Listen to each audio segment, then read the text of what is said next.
Video didn't start. There we go. Okay, so sorry guys. I gotta do your YouTube is not receiving enough. Oh no, you have the wrong title here. Oops. From Icarus live streaming from. There we go. Unlisted public done. Gaming. New world. Time has no claim on the eternal isle. And I've got to restart this browser. Stop. And then you play again. So apparently, I think Icarus is not only is in high settings, but it's also getting a driver error. So I made this appear here and there, and I actually need to get a concept of how badly I lost here. Maybe I only lost a little bit of time. I don't really know. We're gonna take a look here. I lost my video though, which is not the video, but I lost a video.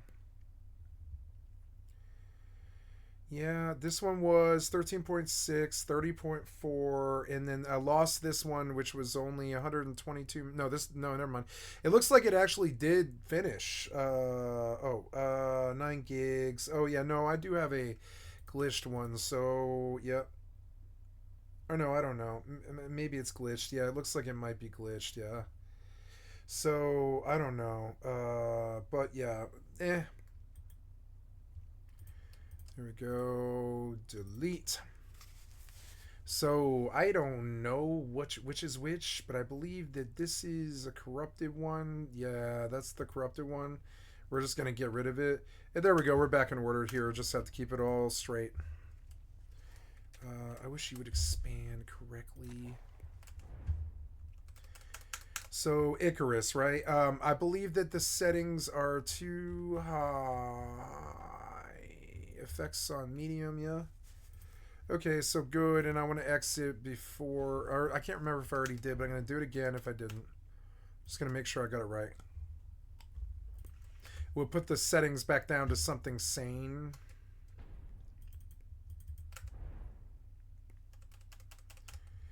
And then, yeah, de-seed on EvE.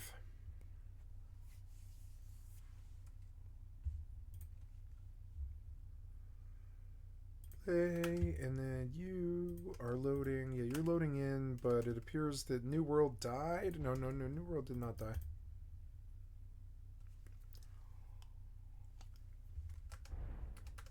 I'm very happy that Icarus is not on EAC because I couldn't play it.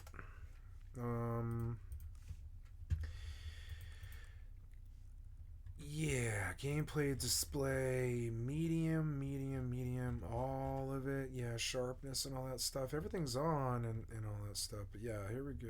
Global illumination is off.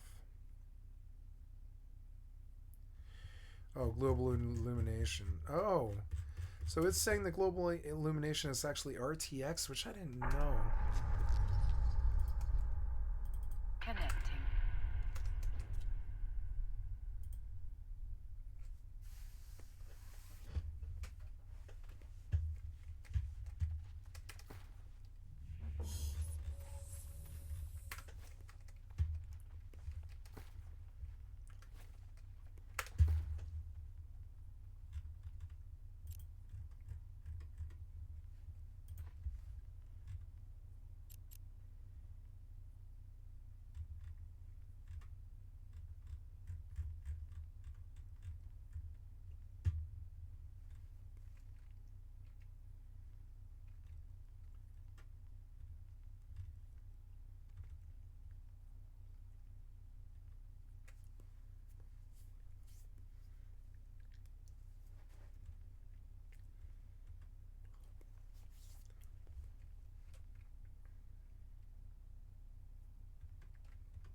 Go check my OBS here. And yeah, Icarus is looking good. We're going to log in now. Play.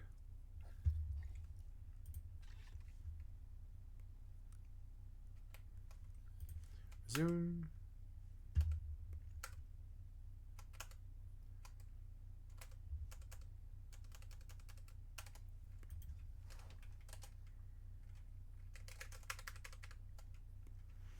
So that was annoying losing a video. I'm terribly sorry about that. I don't know how much I lost either, but that's alright. Yeah. Maybe I lost that kill I got. I did get a kill on Eve, but then I got killed by a succubus.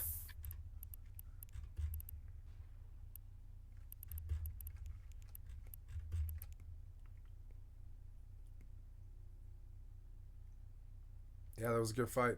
Hells yeah, man.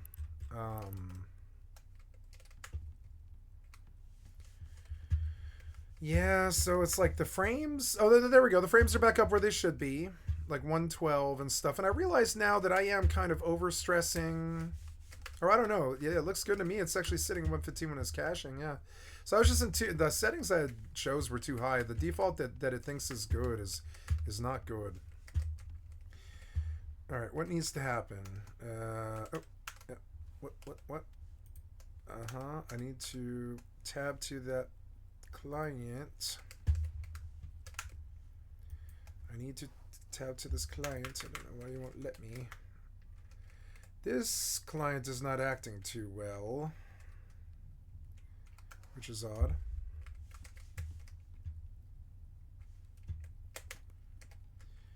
But the game's running well. It doesn't look as good as it used to. But the frames are good.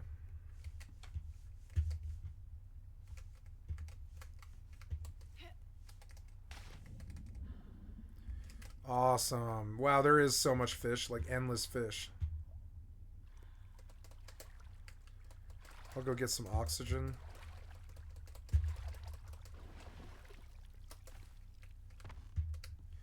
I guess I go like out seeking sulfur. Okay, so, and I'm in Everfall, which probably doesn't help either. So I'm going to leave this place finally. Oh yeah, how much money do I have though? 1,300. I have to wait for sales, but I will. I'll get sales. BOE. This might sell actually.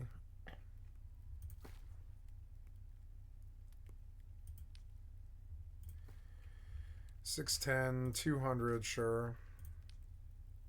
645, sure.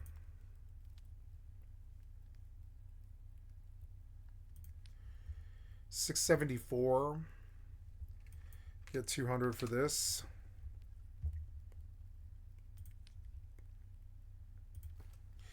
$671 Void Gauntlet. What's the one that I'm currently using?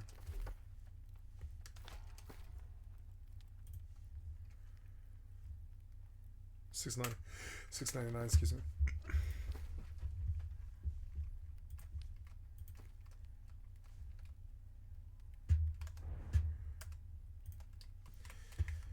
So yeah, the frames are doing well.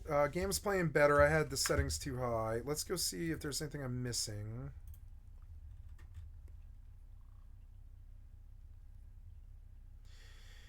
Yeah.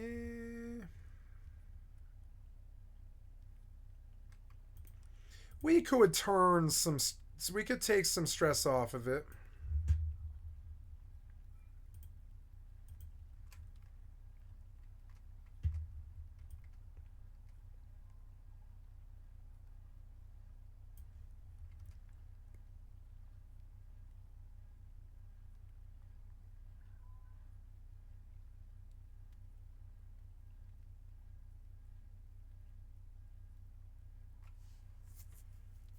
Effects.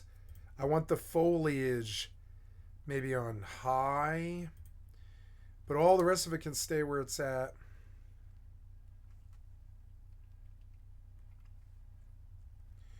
You say turn that off.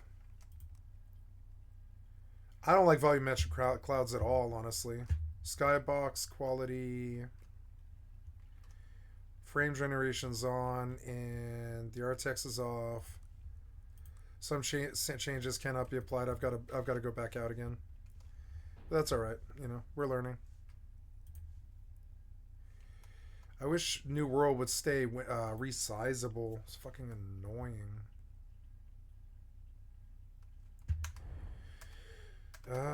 We are trying to play with Icarus. Yeah.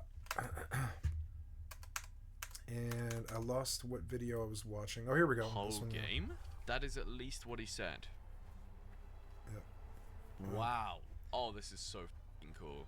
Deserted, last used 6,190 days ago. So mesmerized right now. This is why I do this shit. Because of every now and again you come across something like this. I never would have played this game. Never. Not in a million years. Look, wait, they've got another plank. It appears Zion players are big fans of planks for some reason. Oh look, the name is Kel was here, 11/17/21. Because somebody in the community did it, so they all copied One of the it. best features in this entire game to me was the ability to see when a container was last used. And this one was 6,190 in-game days old. That's that insane. means it's been 687 real-life days since anyone last opened that bin. Not But a that was surprise, just the but, beginning. you know. We'd go on to find containers abandoned for far, far longer. Alright, I think we're ready to see Twilight, which is a build that Shadow didn't even know was still there. Here we are, at the highest point in the town. Oh, that's cool. I wish you could see the I need size of the mining tribe. food.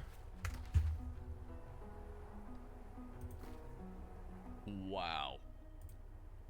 That's over 3,000 real-life days old. This storage container has not been opened in over a decade, and it's property of Mongo. Mongo, if you're watching this, I need you to log on and give this storage container some love. The only reason this and other bases like it still stand today protected by their totem is because someone inside the tribe, and it just has to be one person, logs on every now and again to light their fires and keep the tribe active. After Twilight, we visited Raven Moon. By the totem, I could tell their clan had been here since the very beginning of Zion. But best of all, they had a forum page linked in their description, created around 2016. Holy shit! New record! New record! Moon.freeforums.net. No way. It's still up. In their forums, they discussed various plans with the tribe, different decoration ideas, and shared screenshots of the same base I was currently at. The last post on this forum was in 2018, talking about how they've moved on for now to a different game. After Raven Moon, I initially planned to end things there, but of course, something came up. A few days after, I began searching for older Zion videos on YouTube, and found some footage from 2015 of a user named Redrum Hobsig constructing a torch pole in his base. Since the coordinates were displayed in the upper right corner of the screen, I asked Shadow whether he reckons anything from this base is still around. Shadow didn't recognize the coordinates, but when he teleported there, he discovered something even he had forgotten about. The Elite Tribe. That is the same pole that Redrum showed himself building in the video. This Oh my exact god. one, last used 27,000 days Oh ago, my which god. is about 3,000 in real life days. Who plays Yeah, fucking as you can jank-ass see, most pieces of shit this that long? Nobody. has been long deserted, which makes sense. You know, people eventually move on.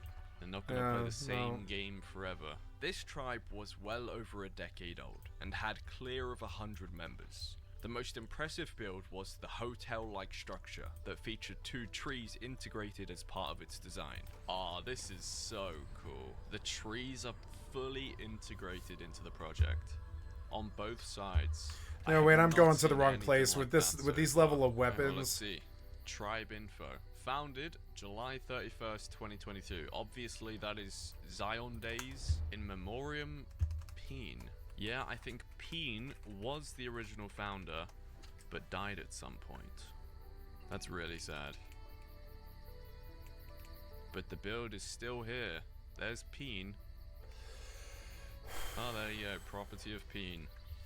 Last used 24,547 days ago. Okay, so that is 2,727 real life days old. Although the Elite Tribe had moved on from the game, they made Peen the face of their description, and have dedicated this entire place to them. The container I found owned by Peen was last used over 2,727 real life days ago, or just under 7.5 years. Although this could have been the last time Peen opened this container, I do Cancer, believe anyone something. trusted by Peen would also have permission to open it. There really isn't a way to check. All over YouTube, you can find old Zion videos featuring Peen and the entire Elite tribe. And just 2 years ago, Redrum Hobsick himself returned to the game, chopped down a tree, and then left again, but made the description of his video in memoriam Peen. But unlike the Laughing Oaks town, a lot of this is actually complete. I haven't yet found a single piece of build that wasn't actually completed. For the next hour, I explored everything this place had to offer, going in any house I could, and later discovered the single unfinished building in this entire place. A barn or armory type of building being built by Peen. Again, it's impossible to tell whether Peen quit the game before finishing this, or whether they simply didn't get time to. I had never experienced anything like this before. I was probably the first person not in the Elite tribe to uncover this place in almost a decade, and the latest person to be able to properly document this place after Redrum did his initial tour in 2015. I'm just so happy I can document this. Now forever, hopefully this place will be immortalized, just like all the other places. If anyone from the Elite tribe is watching, Okay. I just want to say you made a very, very cool base, and it was an honor to explore it.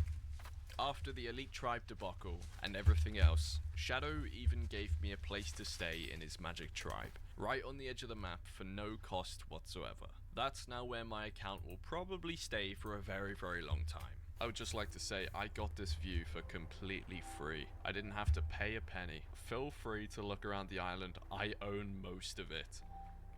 Get a load of this guy. I want to thank Shadow a ton for all the help, as this truly would not have been possible without this absolute legend. You can join the Zion Discord below to ask any questions you may have for Shadow or anyone else in the Zion community. But please do be respectful. Before exploring anything with Shadow, I sent an email to the current developer of Zion with questions about the game, its community, and also the future of the game. I'll leave a pastebin below where you can read his answers if you'd like, as the conversations were quite lengthy. To summarize, the developer spoke fondly of the community, how it's smaller, and because the players have known each other for so many years, it makes the community unique. They also mentioned that although the game started off with a team of 10 programmers and artists, they've been developing the game alone for the large part of the past 10 years. However, the good news is that they said updates to Zion will continue, and I hope in another decade I can come back to see these tribes still thriving.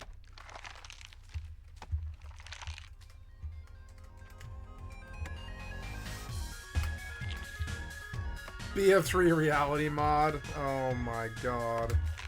Reality Mod is a community-run project built upon the base of Battlefield 3, focused on increasing team play, communication, and modifies the gameplay and UI at the same time to make everything feel more realistic. Since Battlefield 3 doesn't have mod support, Reality Mod uses something called Venice Unleashed that allows you to modify the game and its mechanics. The size of the community still playing Battlefield 3 in 2024 isn't large by any means, but the number playing Reality Mod is even It's gonna slimmer. be like This is 200 because people. a large number of Battlefield players who could be playing this mod have all long abandoned BF3 for a more modern Battlefield game. Reality Mod is just a couple years old, and although a decent number of people know about its existence, the amount of people who actually play it day to day is very small. There's usually only 1 or 2 servers online, and the only time you'll find others to I play. don't want to look at this one.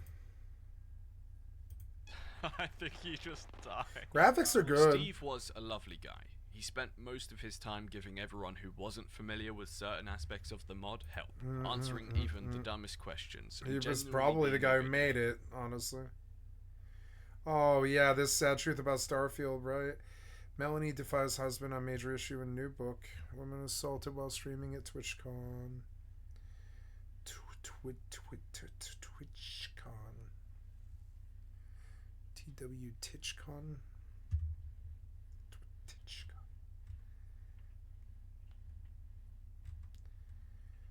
Bad YouTube advice from PewDiePie.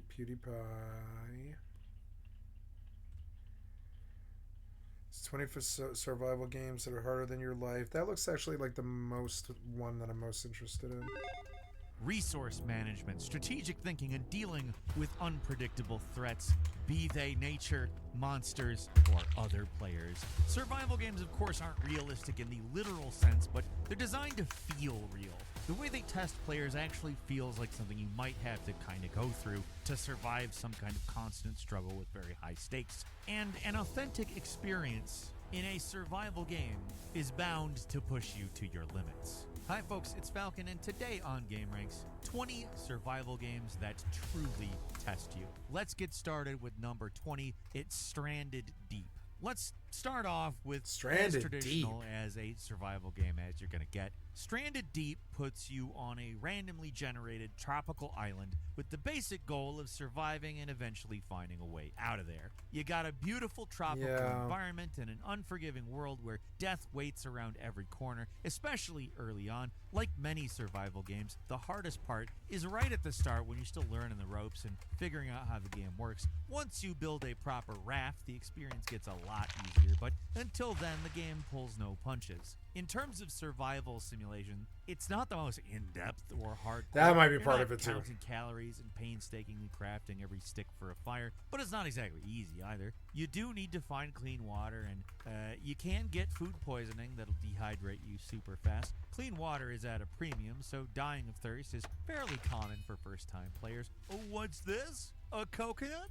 That should be safe to drink, right? Nope, you're gonna have to do better than that here. Drinking water from a coconut's gonna make you sick eventually, if not for the fact that it is a mild laxative, then purely for the awful taste. So here there's no relying on the usual survival game crutches.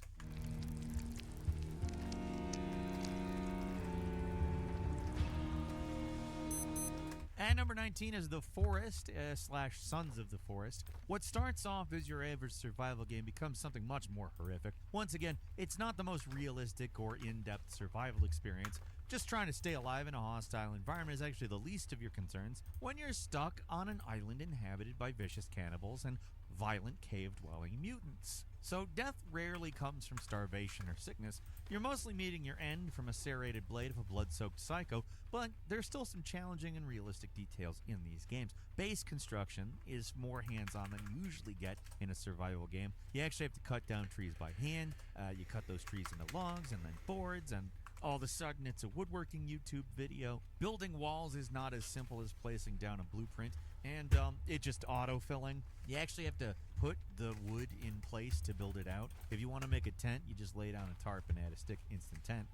But that's more than you would have to do normally. Normally you would select the tent and the items and click where you want the tent. It makes crafting and building a satisfyingly tactile experience. In contrast to most other survival games, though, all that stuff, it's just super abstract. Like I said, you pick an item and click. In other games, I'll also say maybe having to do everything by hand would be annoying, but here it works because the usual survival systems are a little more simplified. Doesn't mean it's not challenging though, just that the danger isn't primarily from nature. The real thing you have to worry about are the monsters who will beat down your door and drag you into some impossibly dark cave. And that's the thing about these games, sometimes they'll kill you fast, sometimes agonizingly slow.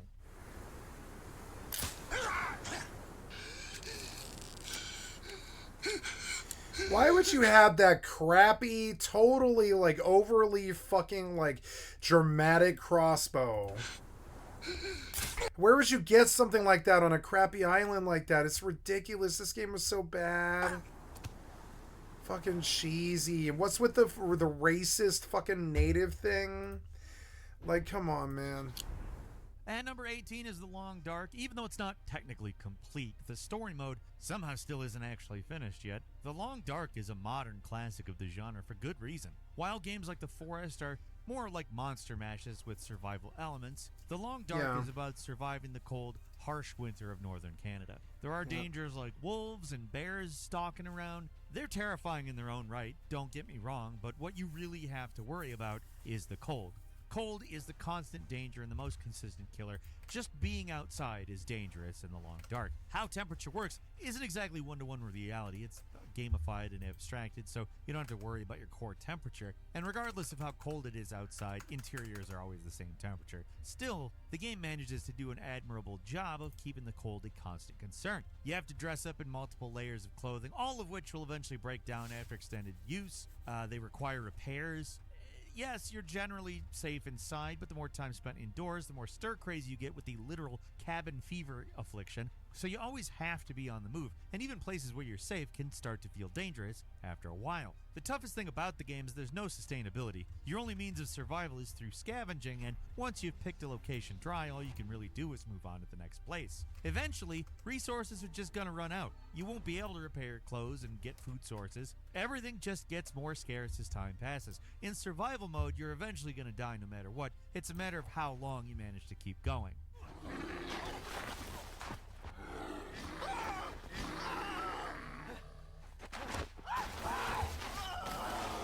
No, wait, no. Whatever.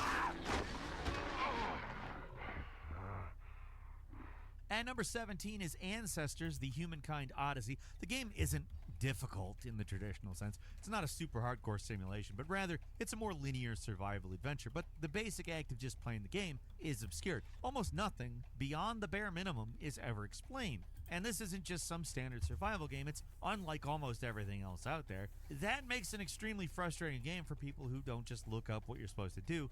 But if you stick with it, it's an interesting game buried in all the confusion. The game isn't about survival of a single individual, but the entire evolution of mankind from the earliest hominids to something resembling mankind today. It's very ambitious, it's very strange, and oh, is it frustrating and weird as hell. But that's why it's so intriguing. When the game starts, there's no user interface, and just learning to identify objects in the world is confusing. What's unusual for a game like this is you're not just relying on one sense, you have three: sight, hearing, and smell, and they're all mapped to different inputs. Evolving doesn't just come from gaining some generic experience, you have to do things to make it happen, and are often not explained at all. Like becoming a meat eater. At first, your monkey man is an herbivore. They get sick when they try to eat meat, but if you keep trying to Wow, eat the meat, sun's it'll setting over the eventually make it so your mountain. guy gets You can used see the to it, shadow and your growing. clan gets the It's meat fucking eater awesome. trait when they evolve. That's a small example of the sort of things you have to do in the But game. I don't It's like unlike the way anything the else, so shadows even are. Basic actions like that can come off confusing when you're actually playing the game. It is an unforgiving experience that isn't quite like any other survival game out there. It's such a and pronounced it's worth a shadow shot for game somebody that looking for something different.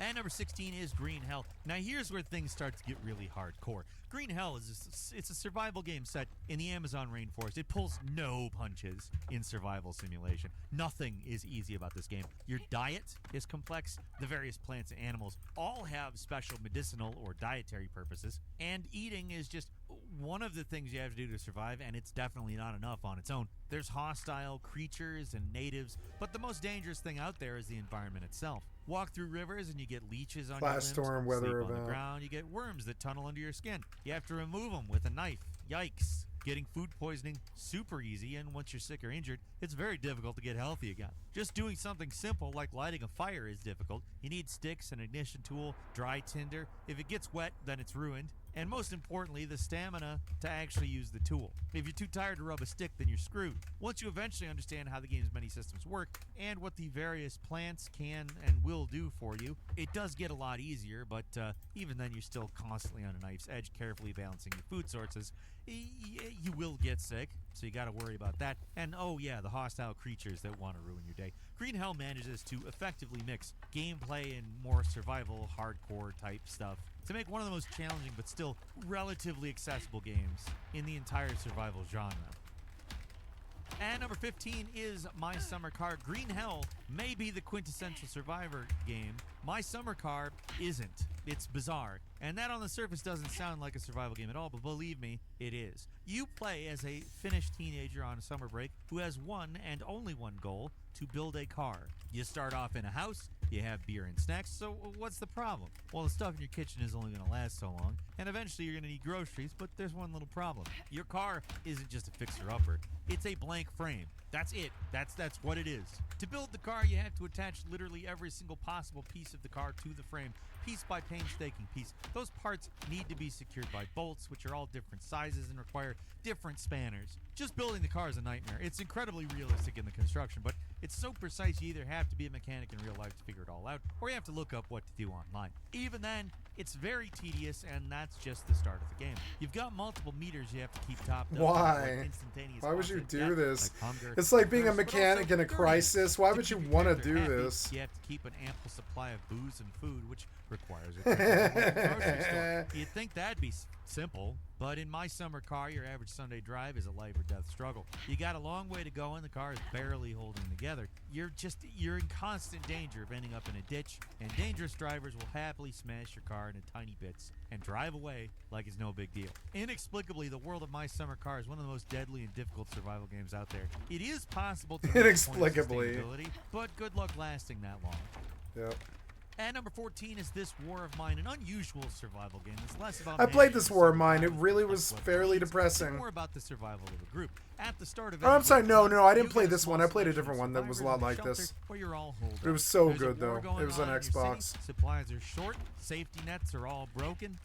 So it's up to you to survive any way you can. That means sending out people to scavenge for food and supplies and managing the needs of each survivor. You're not just filling up their hunger and thirst meters either. Stupid weather you have to event. worry about things like morale and sickness as well. Members of your group will die from sickness or hunger or just from a bullet to the face after opening the wrong door while scavenging.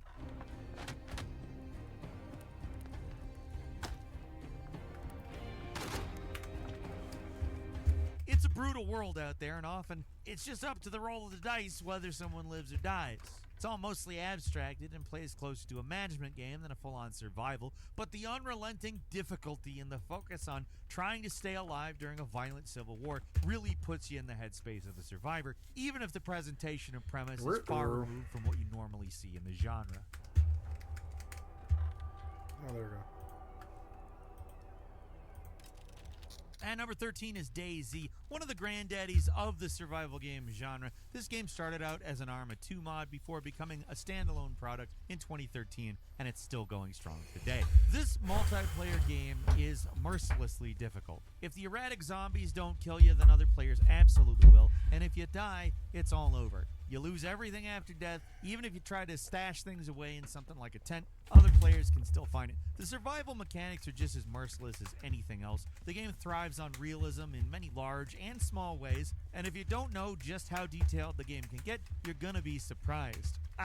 I'll give you one example. You can find canned food all over the place, but if you don't actually have something to open it, you'll still starve. You don't just have to worry about water, food, and health. You also have blood levels to worry about when injured. Or you can find the corner of a car and bang the can till it opens. I mean, you wouldn't starve that way, and that's my problem with these games, kind of. Realism is realism, when you but start the game for the first time, everywhere near you will be picked clean. You don't even eventually there's this point where you would just bash the fucking can against a piece of marble or a piece of cement, something. Bash, bash, bash, bash, bash, bash, bash, just all day long, just bash, bash. With the rest of your energy, just bash, bash, bash, try to get that can open. Sooner or later, it's gonna break the fuck open, and then you're gonna be able to get some kind of tool in there to pop the can. You're gonna suck the juice out of it. You're gonna poke the fucking meat to get and then you're gonna get cram till the hole's open, and you'll get your food. It's not gonna be all the food. You're probably gonna lose some of it, but you're gonna get something. Oh, I'm out of water. Damn it. Alright, I'm going. There we go, relax. Okay, what do I do? I don't think I need to really worry about anything in the base too much. It is dark. Oh, yeah, I guess I'm out, like, hunting. Oh, no, I was gonna make arrows. Yeah, arrows, actually. So let's make arrows. I guess that's wood and stone. Now I've got a goal. To survive because other players have just so having to be there first. Surviving an hour is an accomplishment in DayZ. It's very lethal from almost any direction, and it's easily one of the most unforgiving survival experiences of all time. It's also a hell of a lot of fun, honestly. And number 12 is Don't Starve. For a game that looks as cartoony as this, you'd think it'd be easygoing. Maybe a kid-friendly survival game introducing them to the genre. Nope. In some ways, it is. The interface is at least a lot more user-friendly and simple than a lot of other games in the genre. But the similarities to like a baby's first survival game, they don't go out further than that. This game puts pressure on you right from the jump. You're short on time and resources. There's rarely a moment where you feel safe. Not for I a don't while. like it when they're like that. Starve, so no surprise Like these here. storms are almost too much. They're like almost too much, enough to make me want to quit the game. But I'm also like, nope, because I'll just keep getting a stronger house and I'll just keep farming and leveling. And as I farm and level, I like how slow it is. Actually, it's slow like Rust Hardcore Zombies. It's good. It's a fucking huge stone block. I'm only like a quarter of the way through it. I guess structurally.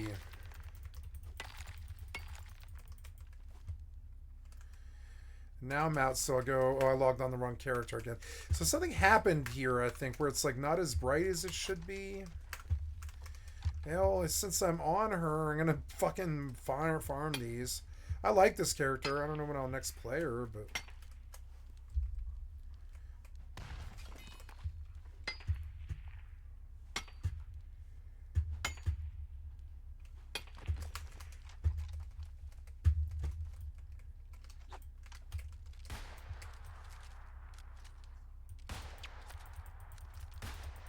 Look, no armor, and she still does so much damage.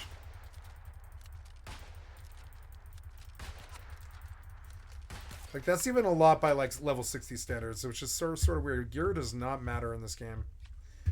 It mattered, like, no, weapon skills matter, but the gear does not. And I learned the Iron Man way. This is an Iron Man character. She's never died. She's, I gotta delete her if she dies. She's Iron Man, in a way. She's my own modified Iron Man. She gets gloves because they look dope. She gets boots because they look dope. The rest of it is none at all. See, nothing at all. And then the weapons can only be the original fucking... the weapons are the tier 2 greens. Yeah, I think the tier 2 greens that they originally gave me. Or no, I was like, you can buy weapons, I think. Yeah, I think I was like, you can buy weapons because this is a level 5. No, this is a level 5 weapon. It is level 5 weapon. I'm level 24. These are the original greens that they gave me that actually have stats on them, you know? I think they were the quest screens that they give you. These are the quest screens that they give you at the beginning of the game. They're level 5. She's level 24. I love this character, and I would like to play her, but I don't have the time. The game seems darker for some reason. Did I move the wrong slider? Oh, yes, I did. Look, I did. There we go. I'm like, why does the game look so fucking dark now? There. Yeah, this is how this game normally looks. Yep, there we go. This is how this game looks. Yeah, it's a beautiful game. Look, it's fucking beautiful. I love this game. And the frames, I don't know. The frames could be better, but that's because, like, you know, this game's running. What time is it? It's 65 degrees out.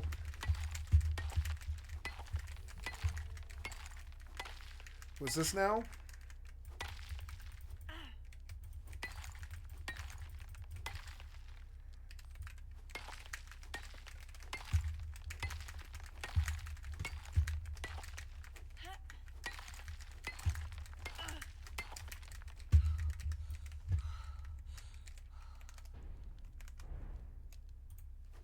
Getting food is an important part of the game.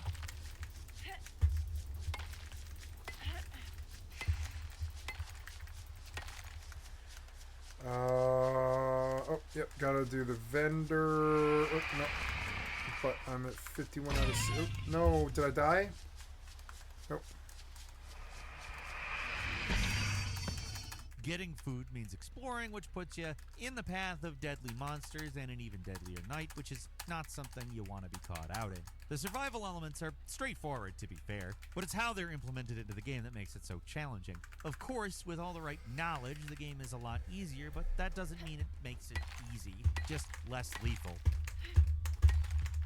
At number 11 is Card Survival Tropical Island. Looks like your average deck builder game, which is a dime a dozen on Steam, but Card Survival is 100% a for-real survival game. The cards are just the presentation. It's simplistic visually, but the simulation here is actually excellent. It's a mechanically deep survival game with plenty going on behind the scenes. It's also the second game on the list where you can die from coconut water diarrhea, which these games really hate people drinking from coconuts, but I can't stop laughing at the word diarrhea. Hey Lois, diarrhea! I'm 100% dropping my iced tea every time that comes up. The game may appear basic at first, giving you only a few things to do. It's a really complicated game. Multiple separate body systems are simulated. Resources often have multiple different applications. There's so many different ways things can play out depending on your starting scenario even, and your available perks. There's a lot going on here, including diarrhea. And number 10 is Cataclysm Dark Days Ahead. This game makes up for its simplified visuals with an almost overwhelming amount of complexity and depth. It's another zombie apocalypse game, and in this game it gets even crazier with all kinds of giant monsters and Lovecraftian abominations. But even with all I got the 2 for weirdness 1. going on, the central survival simulation is the real thing to be afraid of. Actually, that's not true. It's the zombies. They're the worst. But surviving isn't easy. Getting wounded in the Cataclysm is easy, but healing is not. It takes a long time to recover from any significant injury, and if you don't have any medical skills, you won't even be able to use a first aid kit yourself, which, kicking myself for not going to nursing school there. In most cases, especially early on before you get any survival kits, any small setback can lead to a slow, lingering death. The amount of details here is just absurd. The game keeps track of ammo and your clips separately, not something you see that often. Lava causes your skin to blister if you stand too close to it. Gunshots can penetrate cover if its armor-piercing value is higher than the defensive value of the cover. If you wear a deputy badge, which you can just find laying around, then killer robots will think you're an authority figure and leave you alone. Everything has some kind of use or serves some kind of function, and there is just tons of stuff in the Cataclysm. This is a game you're most likely going to die from the many external threats hunting you in the post-apocalyptic world, so it's not as pure as other survival games out there, but it's a unique and challenging experience that's full of surprises. At number 9 is Subsistence. Think something like Rust, but with a focus on PvE and co-op. That is Subsistence. There's no story, no real explanation for what's going on. You're just having to deal with a very slow, difficult process of building up a base in order to survive. Getting started is a hell of a grind. You need a ton of resources to build pretty much anything. Food goes bad fast if you don't refrigerate it somehow. Rain will leave you cold and wet. Heat can cause dehydration. It's all very in-depth. And it's a lot more focused on resource management and building over your character's specific health concerns. It's one of those games that's so dead set on being realistic, it ends up being kind of a pain in the ass. But that's kind of the entire genre, if we're being super honest. Just depends on what your personal limit for that kind of nonsense is. And Subsistence unfortunately crossed that line for a lot of people with the tedious grinding requirements to make any substantial progress. Many players barely make it past a day or two. If it's not the hostile animals or hunters, it's the lack of food or healing items. Even on the easiest settings, the game is dead set on killing you. If it's not the realistic survival mechanics out there, in fact, a lot of the stuff seems like it'd be easier to do in real life than it is in the game. But for experienced survivors looking for a challenge, there's some fun to be had here.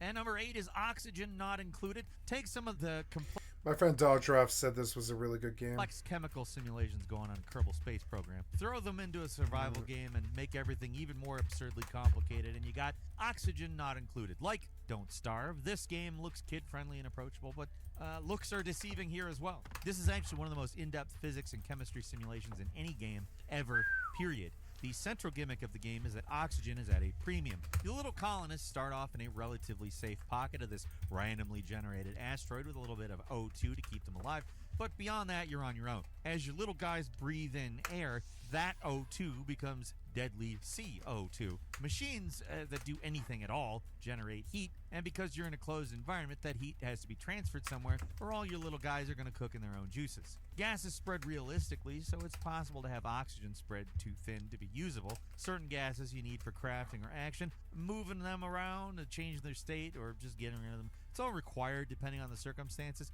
Oxygen not included. It's a game where you can safely say that having a degree in chemistry or physics actually does make it easier to understand the game. They do obviously take creative liberties here and there to simplify a few things, but in general, it's a very intelligent game that requires some knowledgeable or just really persistent gumption, I guess, to get too far.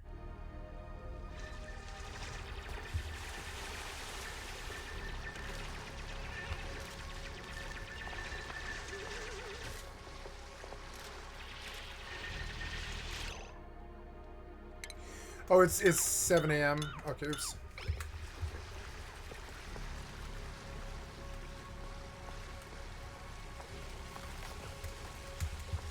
At number 7 is Project Zomboid. When the third line you see after starting a new game is, "This is how you died," then yeah, you're dealing with an unforgiving game. The idea behind Project Zomboid is Oh, to create I the needed most to make arrows. realistic Oops. possible zombie apocalypse. It's not a power fantasy where you're mowing down zombies left and right. This game is close to what would actually happen if the world got taken over by the undead. Or at least, probably. We obviously don't know. That's never happened. But if the first few minutes of the game are anything to go by, we'd probably stumble around. I know what'll happen after the zombie apocalypse. About 5 days in, all of the water would have stopped running when all the humans would have stopped running it. When the water stops, you have about 3 days. You got about 3 days. You'd be drinking maybe out to the rivers and the lakes. That's where all the other people are going to be. They're going to be out there. They're going to be there lining the river, fighting you for the water. That's what will happen. I can tell you right now. Within 3 days, if they stop piping the water into the houses, people will be in the streets drinking blood and fighting over the rivers and the water. Trust me, that's what will happen. I don't need to fantasize. I know what will happen. You know, I don't need to use my imagination. That's very much what will happen. Yeah, I'll take it right before it breaks. Yeah. Wood and stone, and I need to make a lot of arrows. Arrows. We're going hunting. I'm gonna see what kind of wildlife is in the game. Max 4, because I don't have any sticks. Okay, that's fine. Sticks are good. Oh, sticks and wow, these are expensive. So stick. And what else? And I think I have a lot of fiber. And I am making arrows. Max craft.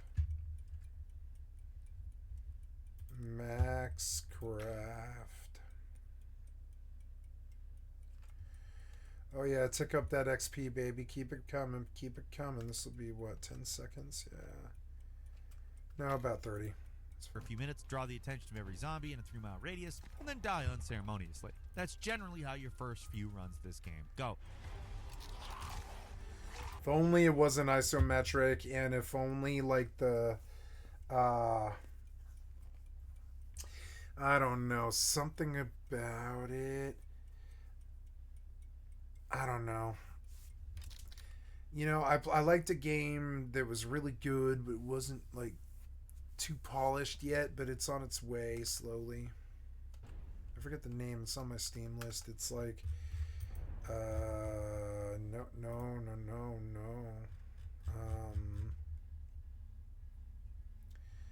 Vane. It's called Vane, and I thought Vane actually might have it was a pretty good tech demo of what they can do with it. Vane is not on my list anymore, but yeah, Vane is an interesting game.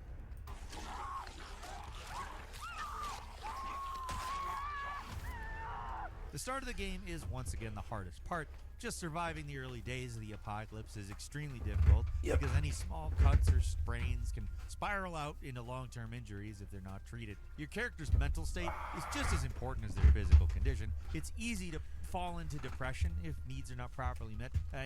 You got on the wrong character Cigarettes again. and alcohol, comfort foods make your little guy happier and relieve boredom. Sure, and boredom is another negative effect. There's just a lot to keep track of. Just one scratch or bite from a zombie gets you infected too, which is fatal. It makes any kind of supply run terrifying because one wrong move, one missed corner, you'll die.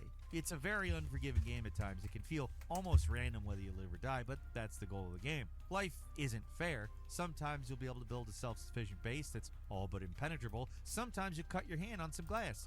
You'll get an infection and then you'll die from it. That's Project Zomboid. Unforgiving as it is sometimes random, but it's always compelling.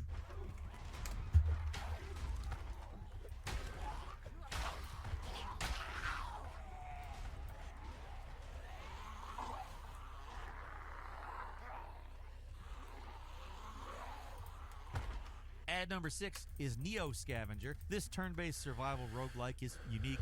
Most survival games have little or no story, while this game actually does. You play as a specific character with directly stated goals. It's a much more story-based experience than you normally get in one of these games, but the survival elements are still about as hardcore as they get. There are a lot of status bars to keep track of on top of the usual food and water stuff. You gotta stay rested, comfortable, you got a blood pain level to maintain, then there's your immune system along with pain tolerance. All these various bars affect your character's overall performance, No thanks. and the lower they get, the more you suffer from various penalties to movement, defense, sleep quality, all kinds of stuff. First aid and recovery is complicated as hell too. You're not just bandaging wounds, you have to sterilize them first and use sprints when your limbs are damaged. Don't use dirty rags though, because you'll get an infection. We love infections, don't we? Clean rags eventually do become dirty rags, might I add, so you have to swap them out after a while, and to recover you're going to have to rest for long periods of time. You heal faster than in real life, but for a game, it's a painfully slow process. It's a brutally difficult game all around, and there's an actual story propelling you forward, set in a crazy post-apocalypse where anything goes. It's like Fallout with the most punishing survival mod you can think of.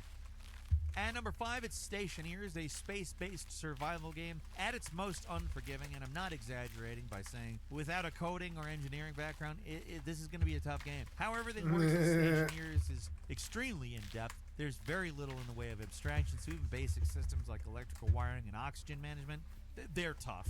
It's a game where that whole automation forest at some did point you're burn gonna need to down. get running. But to do so, you literally have to code using an in-game panel. They barely do anything to make the process simpler. If you're unable to do that, at least fans have made programs that you can find online, so you can just use that. But it's still really crazy hardcore. There's nothing intuitive about this game at all. Things just won't work for you, and you won't know why because of how intricate the simulation is. It's one of those games where you have to watch multiple extensive tutorials just to understand the basics. So for people who really want to Why? get into the nitty-gritty of space survival, there is an extremely interesting and challenging game here, but it's not for the faint of heart. And number 4 is Unreal World. This one goes all the way back to 1992. It's one of the genre's first real titles, and it's still getting updated today. Seriously, the last Unreal updated World? time of writing was September 13th last week. They didn't actually add most of the features of the game, particularly the ones it's actually known for, until around 1996, but still, this has got a hell of a legacy. As far as survival gameplay goes, this one's very traditional, but extremely difficult. The graphics look like they're from 1992. The UI is confusing, kind of hard to tell what you're even looking at sometimes, but the survival gameplay is some of the best and most realistic out there. The game just drops you into a forest in a slightly fantastical Finland and tells you to survive if you can. Most of the time, you can. Surviving the first winter is no joke. The game simulates the effects of frostbite on separate body parts. You have to stockpile preservable supplies because there's fewer animals to hunt. Just being outside affects your health, and walking through all the tall snow wears you out. Basically, winter sucks. Your actual goals here are quite simple compared to other survival games. Build a stable homestead, go hunting, trapping, and fishing, and trade with nearby villagers. But the complexity of the mechanics make even these simple goals quite difficult. Hunting and trapping in this game, they're far more difficult than in almost any other survival game, but if you do manage to bring down a buck, which is unlikely without a lot of skill in archery, you'll be set for a long time because you can actually get a realistic amount of meat from it. The meat can, of course, go bad. There's no real refrigeration, so the best you can do is build a proper cellar where food keeps at least a little better than being left out in the wild. It's not a game where you're programming complex logic gates and managing electrical wattage with step-up, step-down generators or anything like that. It's all a lot more primitive, so the complexity comes from how realistic the basic survival systems are. Building anything in real life is difficult and time-consuming. Hunting is tricky. Surviving the winter when you're just one guy alone in a shack in the woods, it's not easy. In fact, it's super hard. And number 3 is Rust. As a survival game, Rust isn't all that realistic, at least when it comes to the actual mechanics. But the PvP, man, it is unbelievable how punishing it can be. There are people who go so far that they're literally sleeping at their desks to defend their bases. Rust is your average survivor game, but with a PvP twist. Sleeping at their Everyone desks. starts out with nothing, has to scratch and claw their way to some kind of safety, getting to a point where you can feel even remotely secure in your own base. This takes a long time. And even then, it becomes an almost full-time job making sure your stuff remains secure. I'm not exaggerating. It's a common story that in Rust, people have stayed awake for far too long just to make sure that nobody's breaking into their base. It's because of how unforgiving the standard PvP can be, and just how toxic other players are in general. There are peaceful servers where players are just screwing around and having fun, but if you're into the PvP, you got to prepare to play the game for a long time, or just accept that your base is going to be broken into at some point. The brutal thing is that your character remains in the game at all times. When you log off, your dude just goes to sleep where you quit. The game has permadeath, and everything you've got exists somewhere in the game world, so if someone has the proper tools, and no matter how tough your doors are or how many layers of defenses you have, they can eventually be breached. If you're not there to keep an eye on things, you're just an easy target. And number 2 is Scum, another PvP survival game, only this time the survival elements are cranked up beyond all reason. Scum is a game where if you eat too much candy, it'll rot your teeth. If you fire a gun inside, your ears are going to ring. You can protect yourself by wearing earmuffs, though. If you get wet, you actually get physically heavier until you dry off. It's a whole game of little details like that. It also has the most complicated nutrition system in any survival game I've ever seen. You've got calories, water, muscle, and fat. Why does he look like right? But there's also Machette? vitamins and minerals, and that's not just one meter. He really The game looks like keeps track of Machette. 23 separate meters for this stuff. They also keep track of digestion and separate it into stomach, intestine, colon, and bladder. And don't forget the macronutrient reserve. Can't forget those. Doesn't even stop there. The game keeps track of nutrient absorption speed and body mass distribution. I don't think nutrition in real life is this complicated. I'm pretty sure there's no way to accurately measure stuff like half the things going on here, but if you're playing this game, you better pay attention. Actually, most of the stuff barely matters, but the complexity is still impressive in its own bizarre way. And finally, at number 1, it's Vintage Story. It looks like Minecraft. It's when his it comes story. to brutally difficult and surprisingly realistic survival. Yeah, games, hey, Vintage Story made number is 1, huh? next level. It's not so complex with the survival stuff like nutrients and food, but the crafting and gathering part of the game it's on a level beyond anything else. Crafting isn't done by building a bench and using a few pieces of wood. No, you have to first make a napping surface out of loose stone, and then you form the object you want to make out of the grid. Making something out of clay, it's even more complicated. You got to form the shape first, similar to napping, but Hey, I'm not the only you one have who to knows place about the Vintage shape Story. in a thick Yay. zone, which I've needs been playing dry it. grass, sticks, and firewood. It's going to take a little longer than a few seconds for that pottery to harden, too. It takes like 20 in-game hours for a pot to finish. Smithing is even more complicated. Now you have to actually shape a heated up ingot, which is its own complicated process to create. While in hammer mode, there are multiple different types of hammer hits, different directions. It's extremely in-depth. Doing almost anything in Vintage Story, it's time-consuming,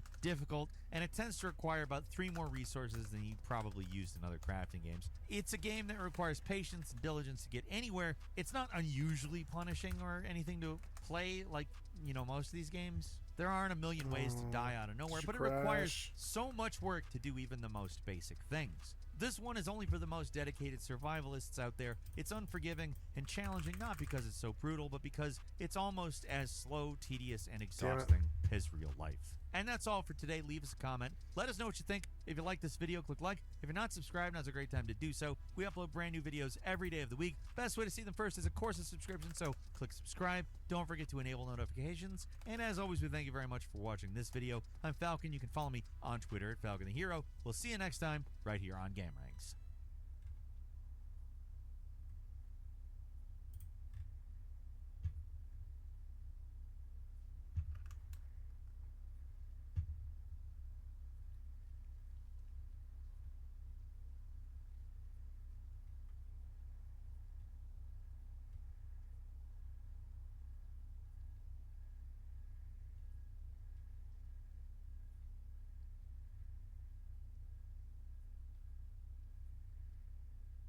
Yeah, 7 Days Dust should have been on this list, yeah.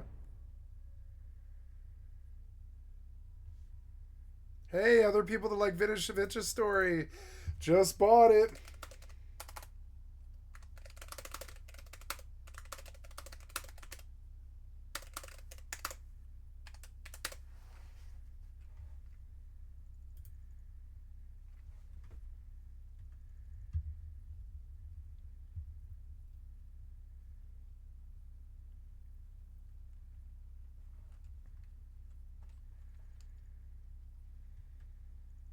Yeah, Subnautica should have been on this list. Ark, Valheim, and Conan Exiles, yeah.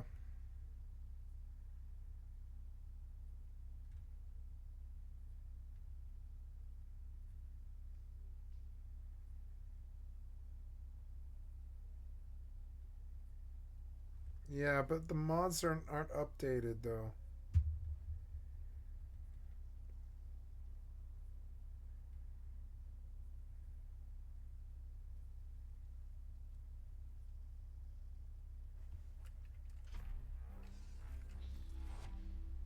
Ever heard of Ark?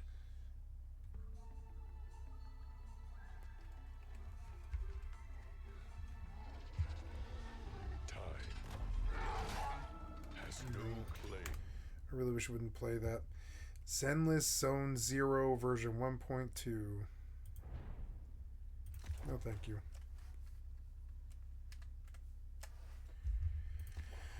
Okay, so maybe we do a bit better here finally. And oh no, I wanted to do that. Yes, and we will come and play. It seems like I got the settings where I want them to be. Let's go. This was an interesting day. Let's go out and make some money somewhere else. A little bit more passive. Yeah, I played Faction Warfare all goddamn day today, and I made like 150,000 LP. I can chill the fuck out now. I can go mine Highsec. I can mine Poshven. It's late at night. Let's go mine Poshven. See if I can get away with it. I need to buy a 10 strip of Venture Brothers. This money is kind of flying out the goddamn window. I mean, I can go do that though. It's cheap as fuck. I'm gonna go do it while I have money. I'm gonna go do that. I'm gonna lay out like 30 fucking ventures so I can just go to Poshven forever. Yeah, we're looking for ventures. Yeah, and we're looking for Venture Brothers. Yep. Minor twos and all that. Mining laser upgrades and nothing in it. Yep, nothing in it. Alright, we're going to take Venture Brothers and we're going to multi-fit fucking 30 of these or something. Yeah, buy all and tell me what the price will be. I don't need the exit, I don't think, or whatever. Maybe I should start exiting. When I get the load, maybe I could just exit. But I mean, I don't know. It takes too long, though. Yeah, this is perfect. How much is this? 113 sold. 30 fucking things, and now we fit 30 ships. Yeah.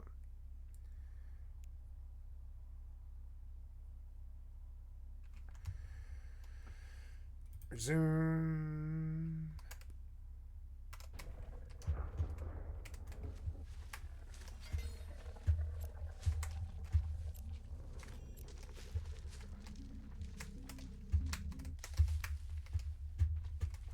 I think Icarus should have been on this list, but then I mean I'm biased, and Icarus is fairly new. People are not sure. Icarus. Icarus is underrated, guys.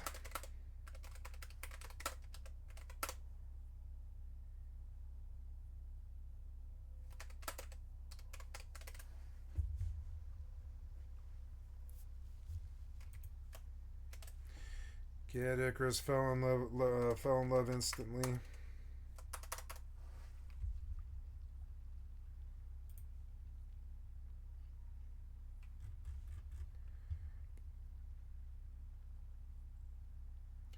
Hardcore survival mode of what game? Skyrim? Hardcore survival mode? It's super modded. Ladies and gentlemen, no into today. Anyway, we need to play some Skyrim today, ladies and gentlemen. My job is to survive 102 days in Skyrim. Yeah. Yeah, maybe I need to mod Skyrim for hardcore. That would be a fun experience to throw in the mix. But Skyrim does not play well with others. It just doesn't. It affects other games, and it's a great game. It's a great main, but it's not a good game in the background. It sucks. It's too Resource old. management, strategic thinking, and deal. Yeah, this was good, but I want more stuff like this.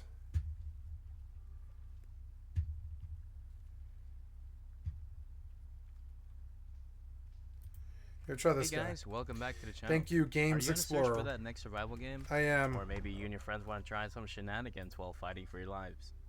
Well, I got some survival games that you should check out next. These games are some of those hidden gems that get overlooked by bigger survival games like Minecraft or The Forest. These games aren't in any particular order. Forest? Now, without further ado, let's explore Fucking these Forest. games. When I think zombie scenarios, Forest I wasn't think that big big. cities like LA and New York. Can't say I would have thought of Knoxville County. They all Kentucky say being the Project backdrop to my zombie Zomboid. apocalypse. I don't like This game's an Project isometric Zomboid. open-world survival adventure that dives deep into the nitty-gritty of enduring a zombie apocalypse, complete It's with complex mechanics that you don't isometric find in other though. games. As you navigate this isometric world, survival takes on a new meaning. Your day might begin with a scavenging mission in a dimly lit, deserted grocery store, far from just an ordinary shopping trip. It's not only about grabbing cans of beans and bottles of water though. Your character's mental and physical well-being are on the line. The emotional weight can be crushing. Drop your guard or let stress overwhelm you, you might accidentally make noise, ringing the dinner bell for zombies just outside. I've personally had a blast building bases in Project Zomboid. It's not as simple as slapping together 4 walls and a roof though. You need to level skills like carpentry, metalwork, electrical, stuff like that. Crafting a base means gathering raw resources, using the right tools to process them into usable stuff like planks Oh and stuff, damn it, stupid. and meticulously constructing each part of your stronghold, just like in the real world. If Knox County, Kentucky sounds like an interesting place for you, then we recommend trying out the game. It's currently on PC as of right now. Green Hell sets the stage in the beautiful This is the Amazon same rainforest exact that video, plunges isn't you it? into an open world survival. What would you do if a family camping trip turned into a nightmare due to a lab experiment gone wrong? Welcome to The Infected, a zombie crafting survival game set in an expansive open world sandbox. The story begins with a group of friends who head out to a remote camping spot for a weekend adventure. After a week without contact, a concerned parent checks her last known location, only to discover the horror that has unfolded. Now it's your turn to step into this eerie setting where you first encounter the Vampies, terrifying hybrids of vampires and zombies spawned from the failed experiment. Stranded in this forsaken place, your survival hinges on building a secure base, hunting for food and water, and bracing yourself for the horde nights. You start with a simple wooden shelter, but as you gather resources and advance your skills, you can upgrade to a stone fortress capable of withstanding the ravenous creatures that emerge after dark. The game features a detailed nutrition and cooking system requiring you to balance your proteins, carbs, fats, and your vitamins to maintain your health. So make sure you take your vitamins. No. Need just a bit of need someone to talk What? to. And No, like come a back, conversation. motherfucker. What? Hey guys, welcome back to the channel. Are You you on suck. a search for that? You can venture out to explore the wider world, scavenging for technology to enhance your base with upgrades like solar generators or mineral extractors.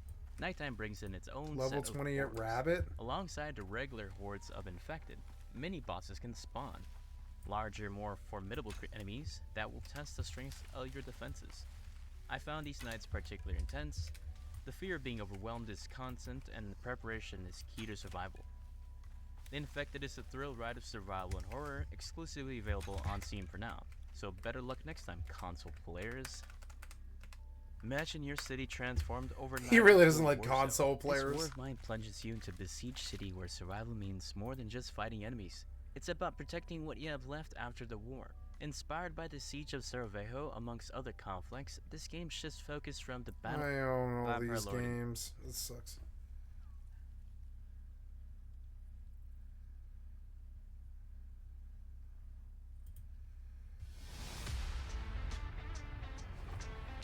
Oh yeah, Vane. Yeah, Vane. Thank yeah. you for hanging out with me today. This is Cage848, and welcome back to Vane. You guys in the comments section, oh my goodness. I got so many useful Yeah. tips, I couldn't get through them all. If I don't go over your tip today, just let me know again in next video, because there was just two too much information to grab it all. I did grab most of it though. Number one, there is a setting here to turn on. You see the thing on the top left-hand side of my screen with the dirty, peckish, and all that stuff? There is a setting to turn all of that on and off, which is just phenomenal. And it's right here at the bottom. Show all conditions. I'm going to turn it off right now, but it is nice to know about it because I will want it on at times. All right, we're going to go out. We're going to do some looting now. It's probably around 2 o'clock, maybe 3 o'clock in the afternoon. And I want to spend the daytime looting and going over a lot of these tips that you guys gave me. Someone said everything you put in the utility cabinet can be crafted out of, and you don't have to have it in your inventory, and that is phenomenal. Love that. Love that. One thing I do need to know is how to farm. I do have to look into farming. Can you put moldy stuff in here? So we can open. And are you supposed to put moldy stuff in here? I don't think I have any moldy stuff on me, but I do need to know how to farm. And it's nice to have a greenhouse so close. That is really, really nice. Are we gonna have a problem here? I doubt the game has farming. Did I loot this whole house? I mean, maybe. It looks actually. like I did. Maybe it does. Yeah. I play Vayne, but it seemed a little bit more bare bones than that. I might have looted that too, honestly. So let's go this way. What's another tip? It's so many tips. Going around and being dirty is not a good idea. Oh boy. All right. Going around and being dirty is not a good idea. If you get scratched, I'm not sure if this person said. If you get scratched by a zombie, chances are you're getting infected is probably higher. So I don't know if that's 100% the case. You have no head. But yeah, I mean, just keep yourself clean. It's not worth a chance. I don't know if being dirty makes you get more infected if you get scratched, but it could very well be the case. All right, let's go ahead and loot you. And what is this? Ooh, okay. I don't have any dirt. Where do I get the dirt? Can I dig? I keep thinking I'm hearing other things. It's my own footsteps. I heard something. Oh, silica ore. I want to go in that place, but I don't want to get cornered. Yeah, they're right there. Okay. Hey. Are you slow? Yeah, you're slow. Come on out of there. I hit the tree. Get you in the head that time. Yeah. I cut down the tree. Yeah, let's gather some wood. I don't see a reason not to. Okay, so I guess that's like a power attack. Oh, I cut down another one. Did I actually get the wood? I didn't see. I think I did. Let's take a look really quick. Yep, wood logs. Alright, cool. Although, what's my weight at? It's not too bad. Toolbox. Yes. Ooh, mini sledge. Finally. I think that's what I need. There's a lot of stuff I was trying to break down that I couldn't. Oh, another compost bin. Unseal. There's nothing That's in a there. ding. Unless there was stuff in there that I didn't. Levels are slow. I don't think there was.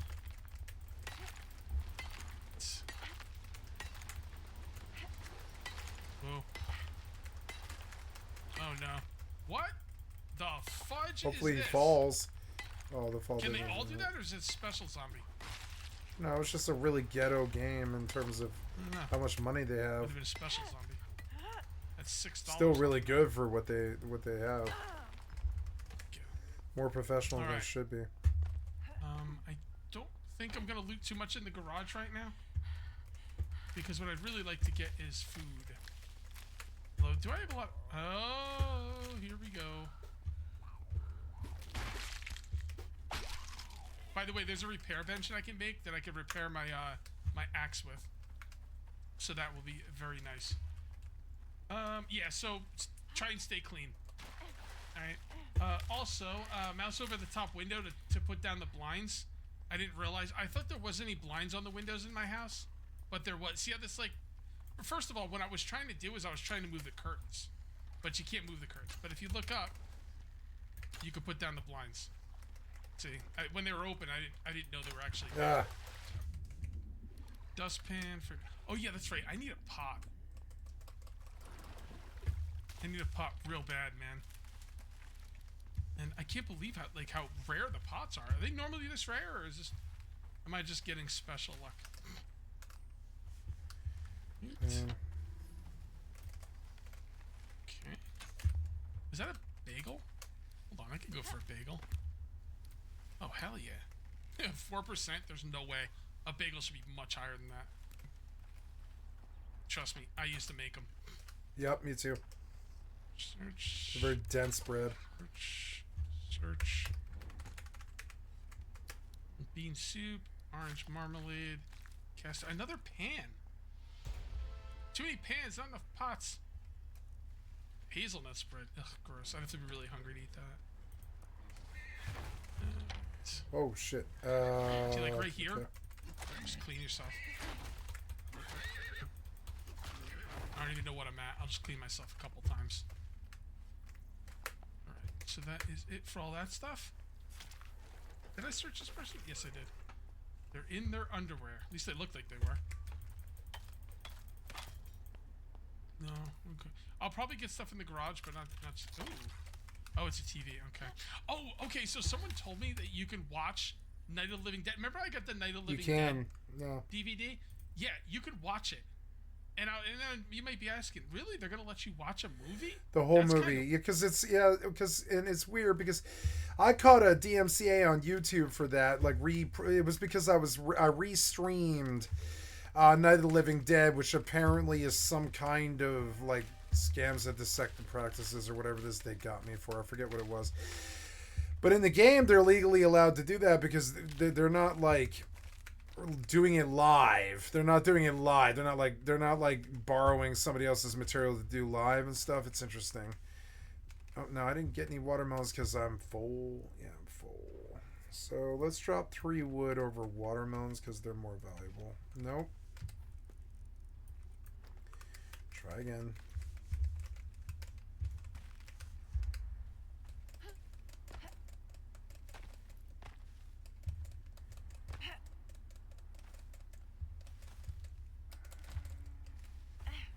What is that?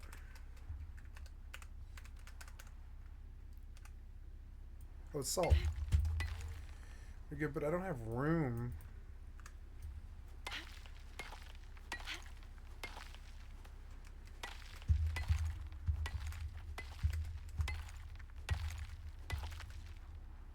Weird. How'd they get away with that? Can anybody tell me how they got away with that? I'll give you 3 seconds to answer. 3, 2, 1. Royalty free. Dead is in public domain. They didn't do the copyright properly, and they lost the rights to it. And it's been in the public domain for decades now. So, I could literally show you right now on YouTube, and there ain't nothing anybody can do about it. No, you can't. So, maybe we'll watch a little bit of that today. Just a little bit. No, I caught a ban.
you? What's your problem? Why are you grunting over and over again? Oh, I'm in a storm. Oh, yep. Okay. Isn't that hurt? I'm thirsty. Oh no, I can hear trees being like blown over. What is it? It's a windstorm. That's not too good. I have to snag water as I run by.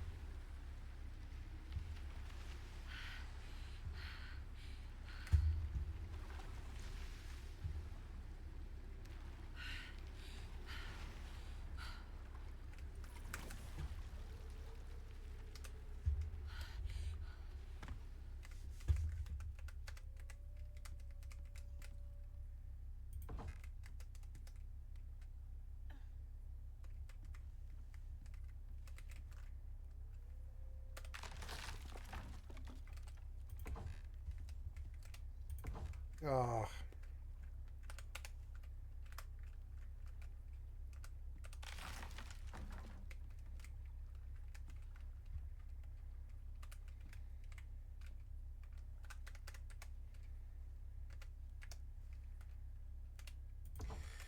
I'm never sure what time of day. Oh, it's 14:54. I see it up there in the corner. So it's 3 in the afternoon. Okay, so that's still sort of early. But I can't be out in the storm, so I'm just gonna stay inside, I guess. Repair my roofs. I don't like the ladders. They're ghetto.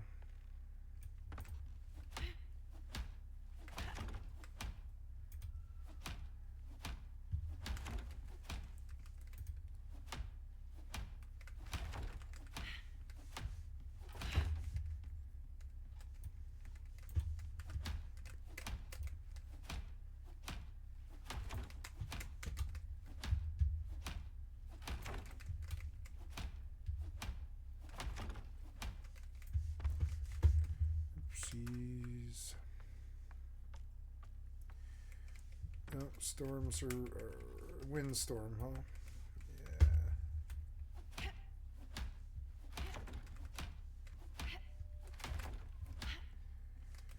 Everything, no.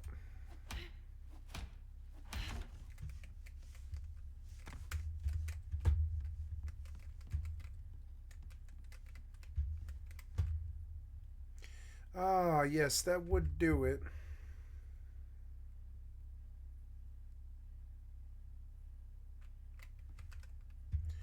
Except they're missing a rope. This would be a good design, but I don't really see what these ropes would do. You know, I don't really see that. I think you would have to be a crosshatch. And once you got a crosshatch there and bound right there and right there and right there with a crosshatch rope, yeah, you could do this. You'd have getting the planks would be really hard and would take days and days. The planks are the problem with this. I've always thought the planks were kind of a problem. Lean-tos are interesting. If I were to do it, I would probably use logs.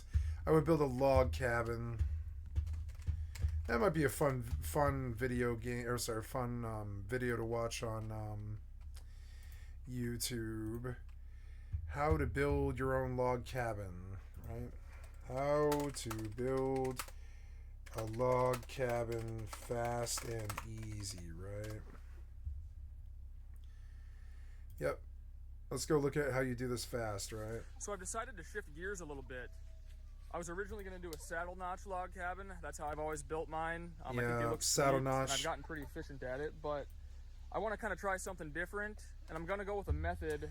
This guy will make it in the apocalypse, and I want to be like him, but really the only difference between me and him, I think, is he's got a better body. He's just stayed skinny his whole life. I can see it right now. He's stayed skinny his whole life. Never had a problem with that. I got fat around the age of 24 and stayed that way until now. I'm like 30. Well, I'm low 40s, and as it is, I'm still like 260 pounds or something, almost 300 pounds. So I have to like lose it. You know, I've been trying to lose it. Today I walked again for an hour, and like, you know, and that's the first difference. The other difference is once I think he probably lacks the intelligence to maybe live with his eyes closed, just like feeling his way through and taking advantage of people and stuff, and is sort of seeing opportunities and being kind of the smarter person in the play. I think I probably have it over him when it comes to that. I think socially, I'll probably do better than him in terms of social engineering, stuff like that. Or tricks. I think he's probably easily fooled from looking at his face, and that's an insult, but I don't mean it to be. I mean it like he's like a normal man, you know. But me, I've been kind of through it, and I've been in places like jail, and I've definitely done nasty things. I've been in Kingpin and stuff. And I know when people are trying to fix me or fuck me or trying to get me killed or some shit.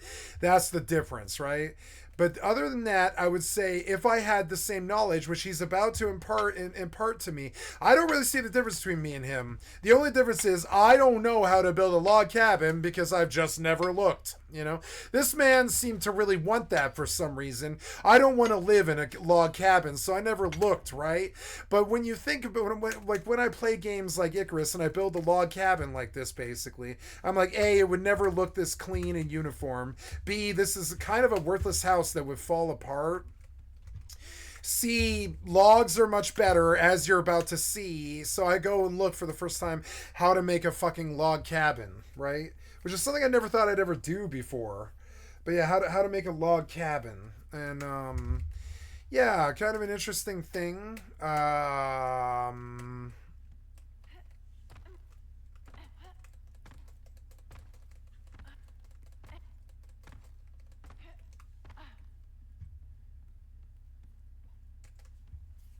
You know, I was going to go do Friday Night Magic tomorrow, but I'm suddenly against spending the money. I know how much money that's going to cost.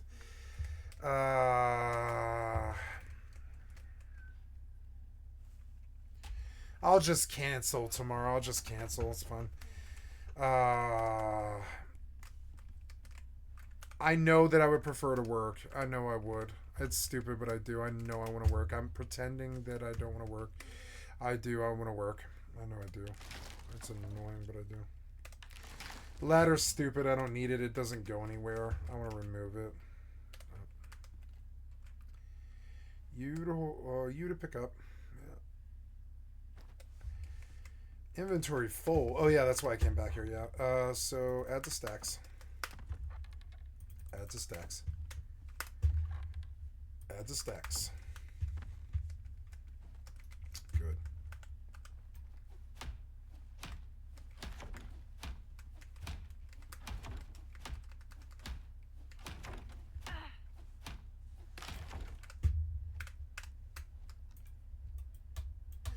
You can't pull arrows very easy. It's very ghetto in some ways, this game. It's hiding beneath this Unreal turn. Like, they were one of the smart companies that chose Unreal. So it gets to hide behind this beautiful, beautiful Unreal asset. Unreal asset thing. It's not a Unreal asset flip. It's actually a really good game, but it's... Oh, I lost my arrow. I want that arrow back. Yep. I want that. No, I don't want the drink. I want the arrow. Nope. I want the arrow. Yep. I want the arrow. Nope. I want the arrow. Nope. I want the arrow. Yep. Stupid jank game. Die, you. I went fishing. Fishing. What do we need? We're gonna need some water and some food. Water. Now, how does that work? It's like 4 sticks with some rope to a vat with some charcoal in it.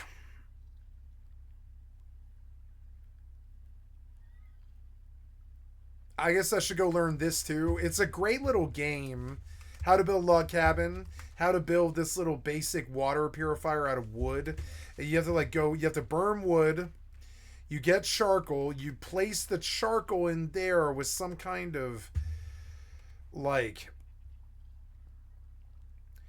some kind of alterations. What does alterations mean? I don't really know. But anyways, yeah. Oh yeah, this is still burning, huh? Yeah, I went through a whole pile of wood. I should probably not do that. Although I have a lot of charcoal now. Let's throw some fish in there.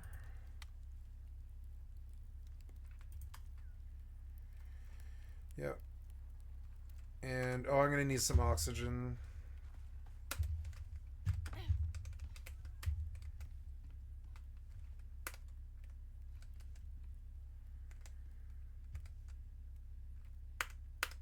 No oxygen, huh? Alright.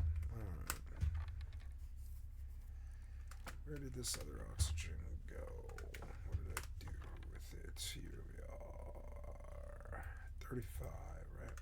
Yep. I'm going to come over, I'm going to say...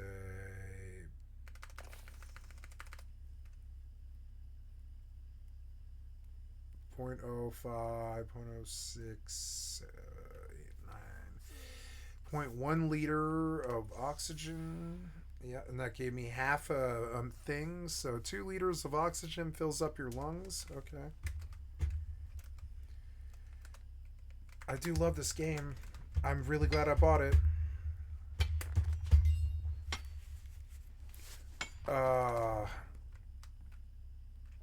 Yeah, can we do that and then like add some more? Yeah, we'll add some more and then so good. Okay, and then you will go here to do that, and then I will go eat fish.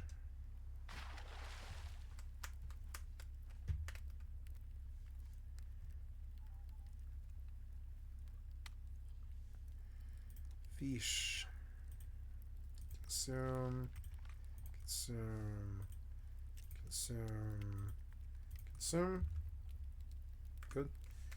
And we'll get some water. And I will go out. What time is it? It is 6:40. In 20 minutes I could go to bed, but I'll go west, picking everything that I see and just getting XP as I go. Oh, right, I have to spend points. I don't know. I think I'll just go spend the points and go to bed. I'll put out that fire for one thing. It's cool that new trees are coming in and they like grow up. I like that. Yeah, so deactivate here. What else is left here? Yeah, you have like 9 wood left. Yeah. I wish I could have a campfire in there, but I think it would probably just set the wood foundation on fire. I mean, I suppose I could break that foundation, but then I wouldn't be able to fit all that wood, so... Anyways, let's board this place up. I've eaten and I've watered. Wait, is that right? Yeah, it is. Yeah, it is. So, boarded this place up. I repaired the whole thing. I don't know if a storm's going to happen tonight. I love the survival immersion of this fucking game. I feel like I'm bedding down for the night in the real life and stuff. And I feel like my log cabin is like really making me feel pretty good, you know? And so, yep, and we're going to say it's 7:15. Oh no, okay, at 18 we can rest. So I'm going to exit for a minute. And I want to take a look at my skill points of what I want to learn here in the T1 tree. There's further arrows that we can do, but they require gunpowder or poison paste or oh yeah, bone arrows will kill mobs pretty quick. Here's a basic fishing rod, but I don't really feel like I need that because I can just stab fish. So we're going to dodge all that till we need it. Splint and heat bandage. Rope remains one of society's greatest inventions. I think we're not going to be able to get away with not buying this. Well, I don't know why I can't train that, but okay. It looks like I've skipped ahead a whole fucking bunch, but I do want to move faster. Here's an oxygen bladder, but I don't know. Oh, it takes fiber, leather, and bone. This will make oxygen last longer. That's probably a really good point to spend. Oh, here we go. Here's a better, more efficient oxidizer.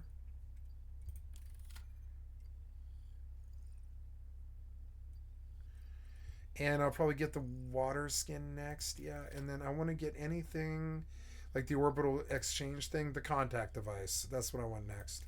There we go. And then the orbital exchange interface next level. It's now 20. It's 8 p.m. at night. I think it's, it's not storming, so I don't know what I could do at night that would be productive short of like roaming. So I believe I will sleep.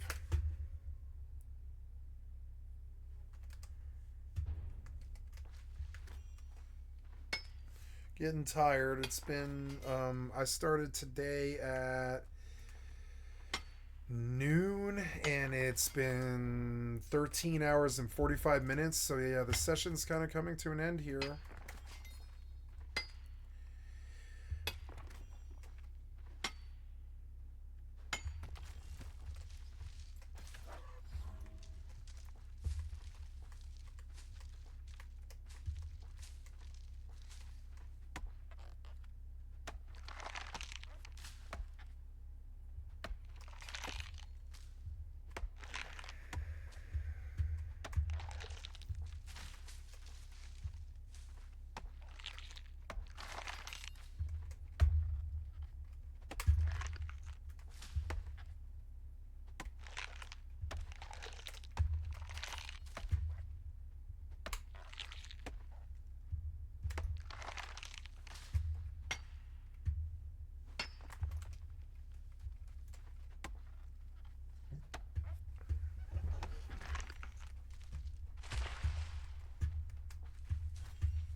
Ooh. I forgot this was here. There's been a life mod down here this entire time. I fucking spaced that this was here. Yeah, I totally used to actually really farm this. Yeah. Damn, I gotta remember this is down here. Life moth. Yeah, what else is here that I'm missing, right? I'm at right now, 291. I don't even feel like I've really been farming, because I haven't been. Okay, 2106. You can only sleep near an active campfire or climate control, but if I build a campfire... Okay, well then, so I guess I sleep outside? Okay, so then can we move this? Alright. I guess I'll build an outside stall. I mean, I don't know. What happens if I put a campfire in a wood house? Will that motherfucker burn? Yeah, it'll burn. And what can I do? I can't stop it. So until the house is stone, I can't sleep next to a campfire. No. So we'll have to go sleep outside. Shit. Because yeah, and that's how it would be in real life too. Like, you wouldn't be able to build a wood house and then put a campfire inside. That's a terrible idea. I guess you could reinforce with metal, but I mean, where would I get metal at in this reality? I wouldn't get metal in this reality. I love this game. It makes me think like, it makes me feel like how I used to feel when I was homeless. Like, you have to consult every thought that you have and make sure that it runs and flies in some kind of like test scenario in your brain. Water and food. Yeah, my campfire, I want to move that too. The campfire, yeah, I want to move that. So can we move that? Yeah. Or well, yeah, this stuff, yeah, we should be able to take all that, yeah. And then I want to pick up the campfire and I want to move it. Now, what was in it? Okay. Okay. So I want to move the campfire closer to the front of the house. And I'm thinking I will put it right here and I will sleep on the dock. Or well, no, I mean, yeah, right. I want to put the campfire, or sorry, I want to put the bed down. I need you to repair that. I'm going to put the bed down and then the campfire right next to it. No, I want that. Yeah, that.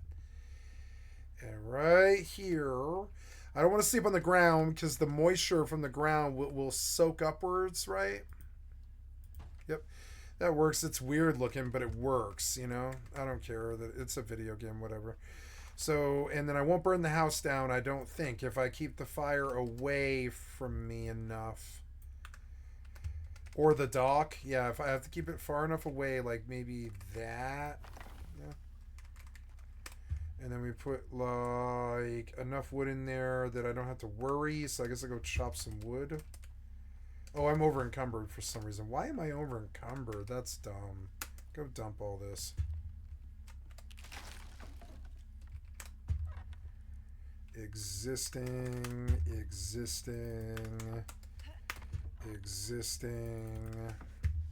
There we go, I can move again. Let's get all that stuff in there. Yep. Nope, I want you too. Yep. All that stuff. Yep, all of it. And then you, fried fish chunks, come with me. Yeah, and those pumpkins. I mean, I guess I'll eat one right now because it's free food, yeah. I mean, yeah, there's really no reason not to stack up. So we'll go chop some wood. Now that can run.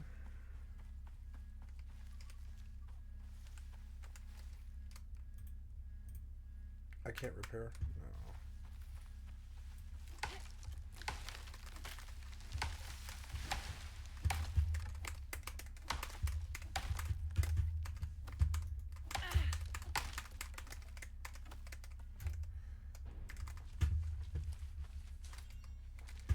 I can't wait for the fresh start. It's going to take so much of my focus. It's awesome.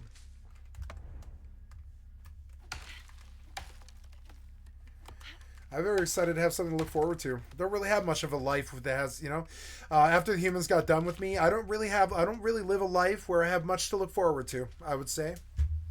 And so it's nice to have something to look forward to, I would say. I don't look forward to friends or holiday or family or really food or I look forward to drinking and I look forward to drugs, like marijuana mainly.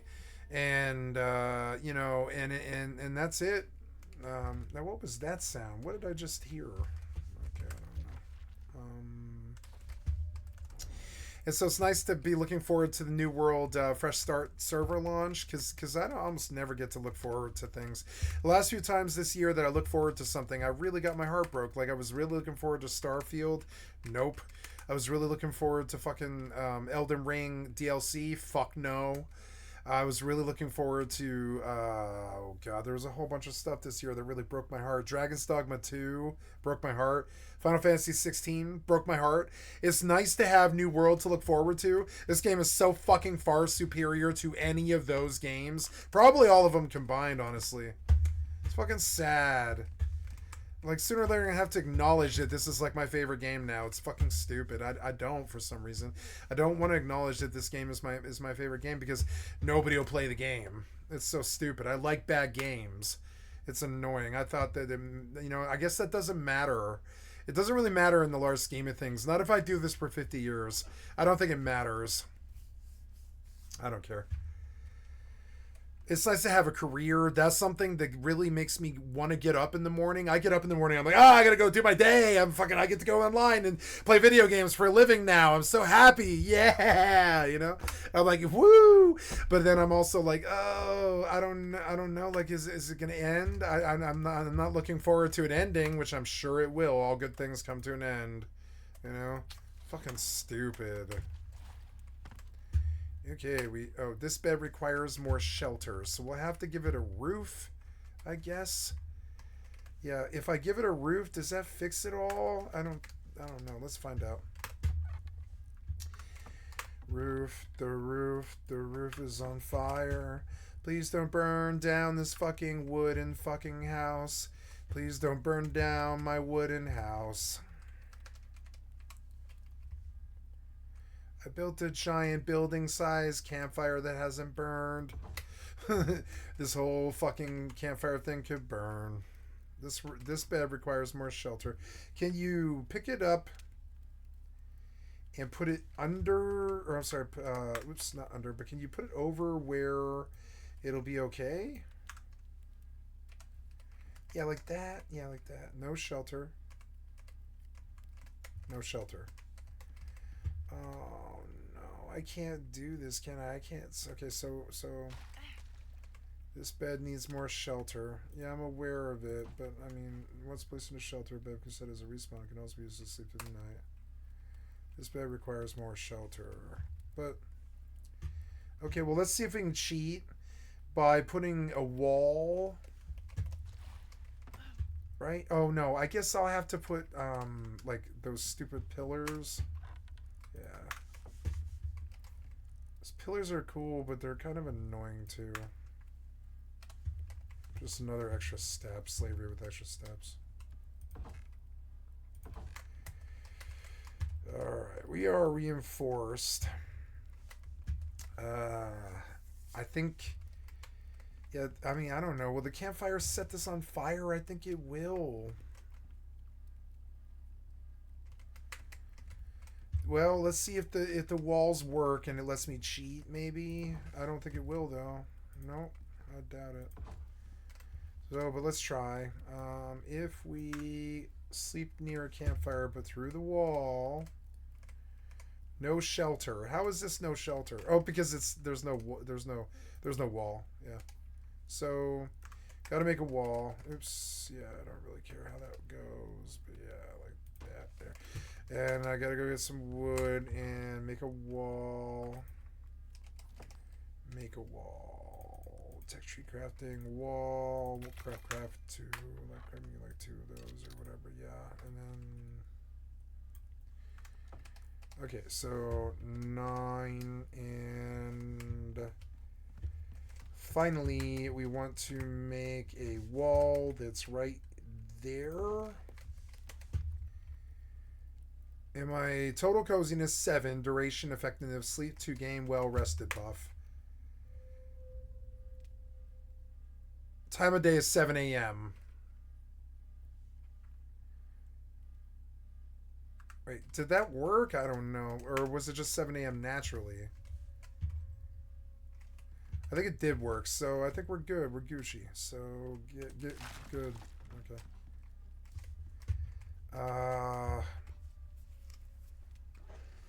I guess I could take a look at bone arrows next. It would be the next thing. And I guess the best way to do that would be to not waste materials on wood and stone arrows that I'm not going to use.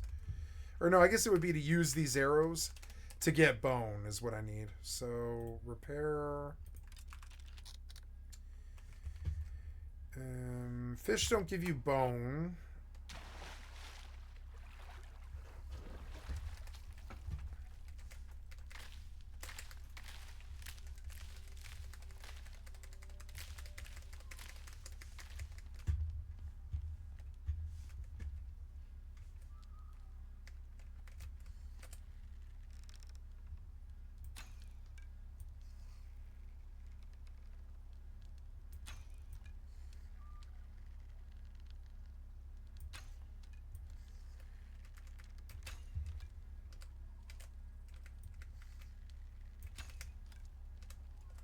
Damn it, you're always stealth. It's so annoying.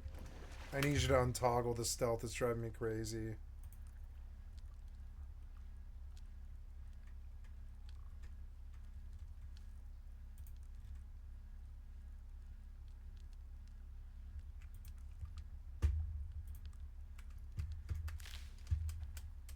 Yeah, that's better.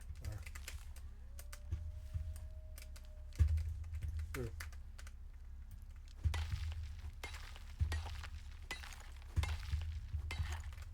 Oh, I have a talent point? Yeah.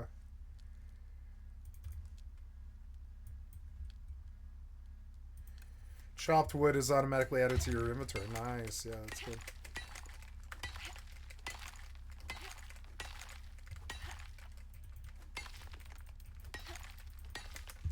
Did I extinguish the fire? Because I really don't want that burning my fucking house.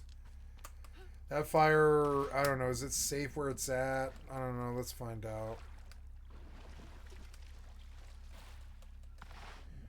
I started a fire this morning that I should really keep an eye on. Fucking Bart Simpson.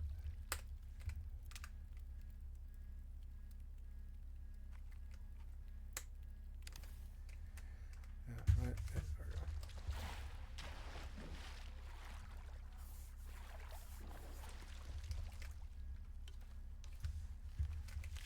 I wish Rust was this deep. This is better than Rust in a lot of ways. It's not better than Rust in terms of the PvP.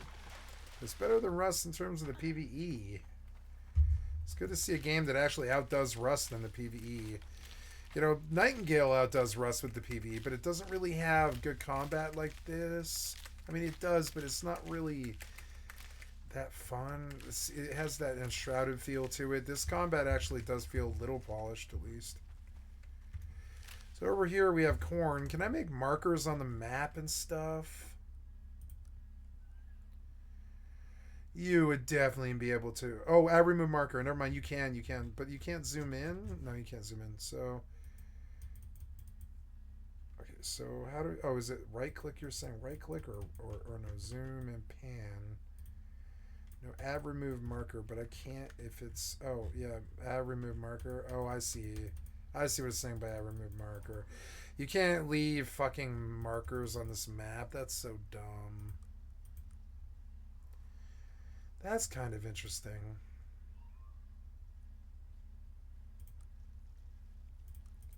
It's like a heat map. Yeah, I think it is a heat map. Which is so dope. What's the difference between this one and that one? This one shows some kind of rings. Oh, seismic. It's a seismic map, I think. So if there's like an earthquake and you build like right here, you might actually lose your base, I guess. That's kind of cool. What a cool game. Okay, so let's go around looking for something to hunt here. Oh, yeah, like that. Okay, fucker, you ready? Yeah, go to bed, bitch. I missed him. Oh, headshot. Oh, missed.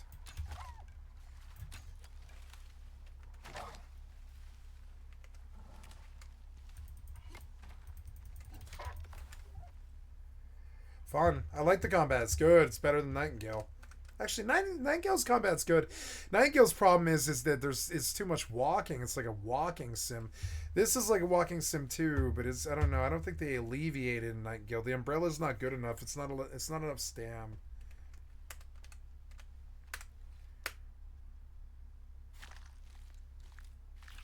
But Nightingale's good in medieval, and it's got a good system to it. That portal system it's got, where you like give it cards and stuff. That's a good system.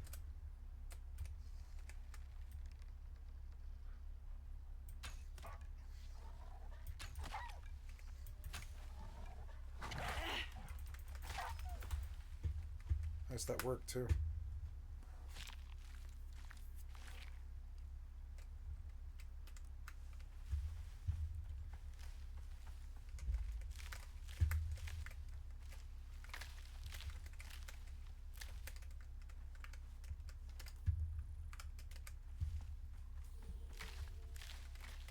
Keep hearing a noise, but I don't know what it means.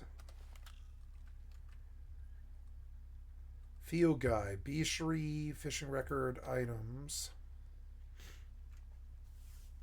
Wow, look at all this stuff. It has so much cool stuff. See, it is a real game. It's like got a real fucking system and stuff. I don't know if I should pick all the pumpkins in the patch. I'm just gonna keep moving.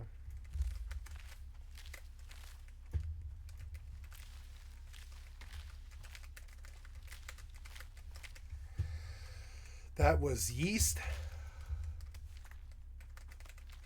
I think the inventory is kind of a problem. I hope they make it bigger.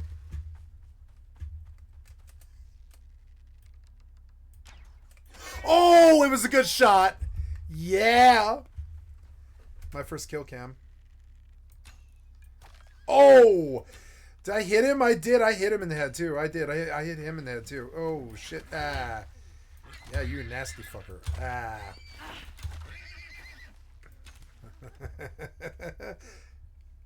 Fun. I like the hunting. It's way better than Nightingale. I like the gameplay loop more than Nightingale. Although Nightingale had a cool like medieval like combat like thing with like lots of mobs and stuff. They didn't really feel like interesting.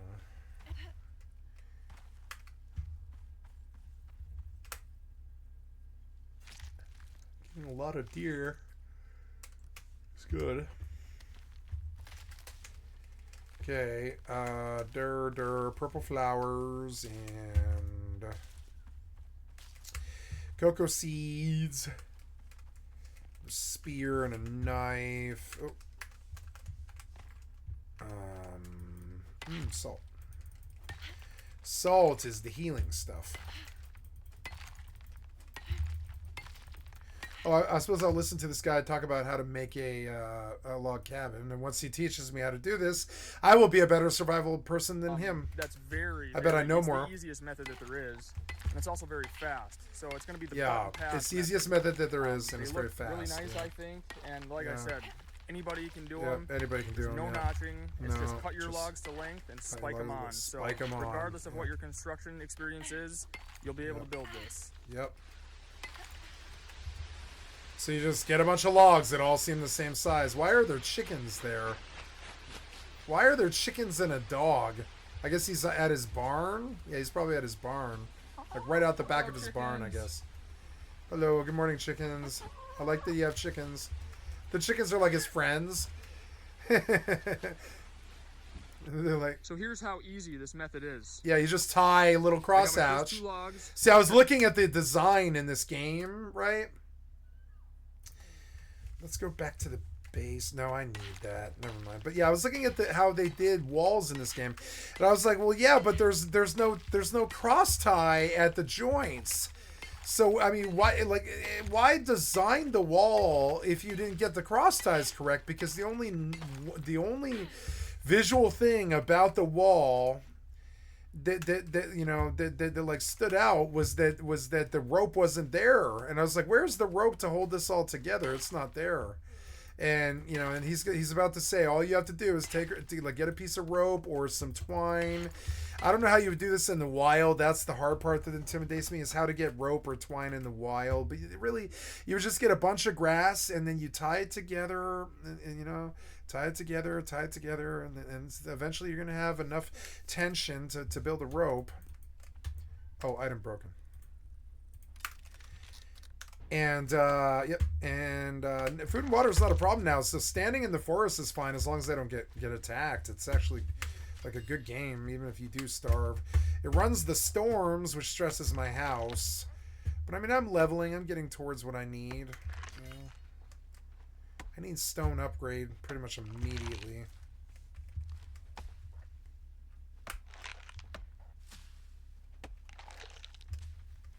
What's that sound? That's something in the other game. Oh. Yep. Shit. I thought you were attacking me. Missed him. What about the baby deer? No. What happened to this air? You startled me. I thought I was being attacked, and now I missed the air rock that I was at. Oh, well, where am I? I am kind of getting off track here. I want to go east.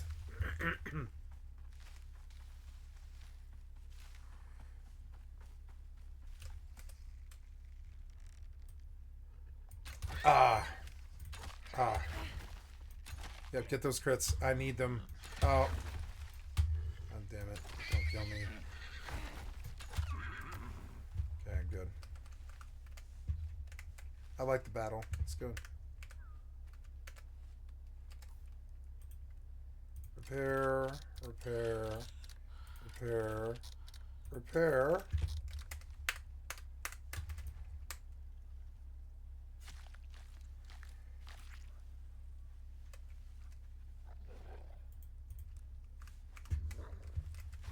Ah!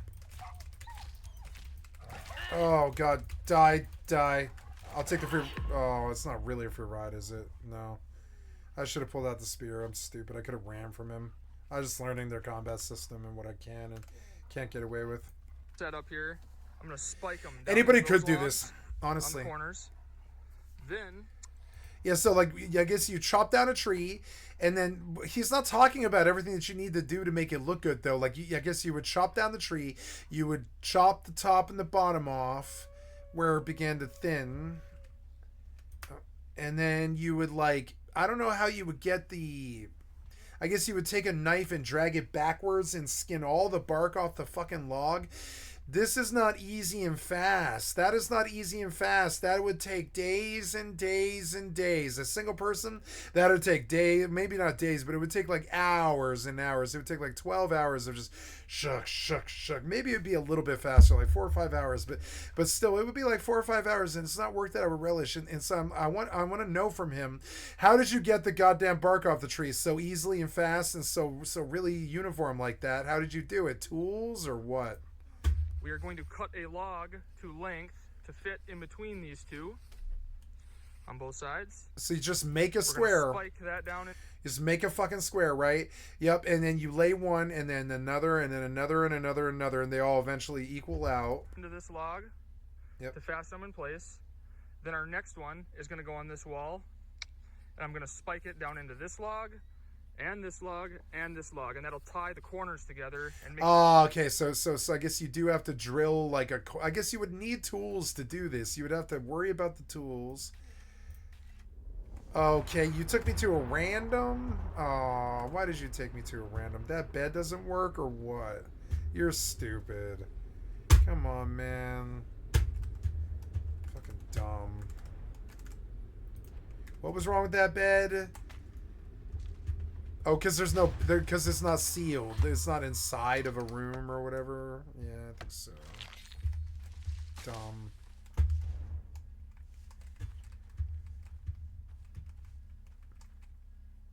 That would be just terrible. Fucking terrible.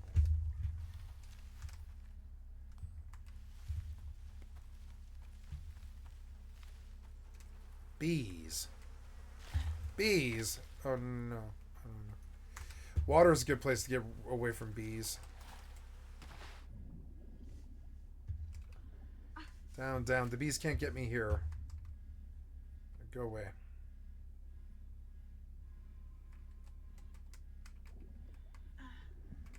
I want to rob the honey while they're, like, not on me.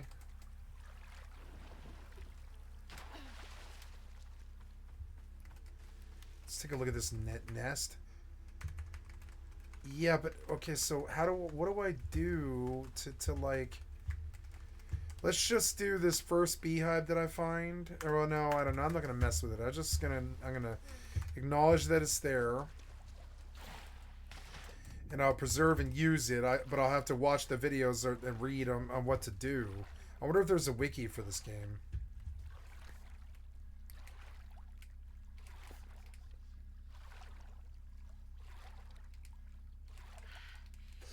This game's way better than Valheim. Like, way better.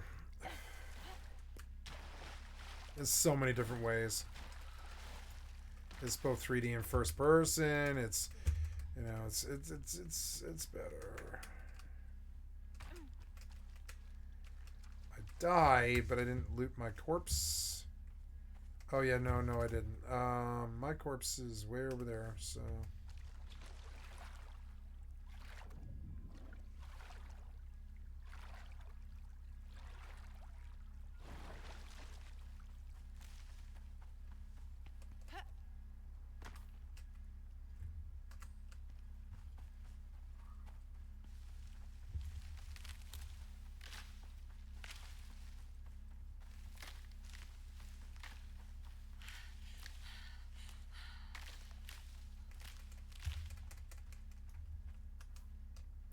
It's a lot more forgiving of a game than it appears at first. Deaths don't really matter unless you're far away. I think that's what's going to make the game hard eventually, is you really don't want to die when you're way out there. I didn't get all of it. Why? I don't know. I guess I'll have to load the oxygen.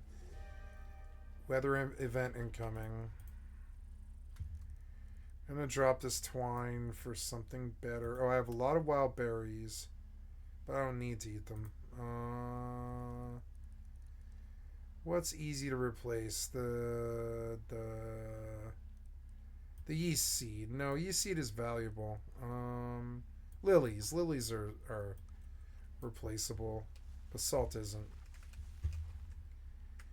Oh, nice. So did the wolf kill this thing? No, I just didn't have the room to take all of his leather, I guess. And I need his bone as well. We have these sticks. I guess I'll drop those sticks for now, because I can always get more of those. Cool. Gotta get back. It's gonna be a storm. This is how real life is too. Fucking storms come. When you're up in the mountains especially. Storms come all the fucking time. It's so annoying.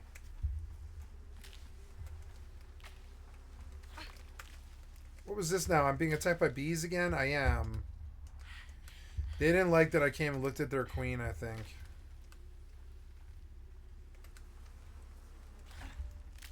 Ouch, leave me alone. Is it the bees? It is.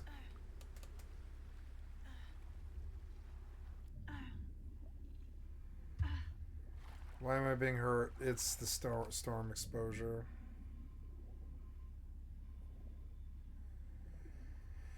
I like that you actually have a rebreather. It is kind of dope. It's eating the oxygen probably fairly fucking quick. Yeah, like 33 or whatever. But yeah, get up. Why can't I move? Why can't I do anything?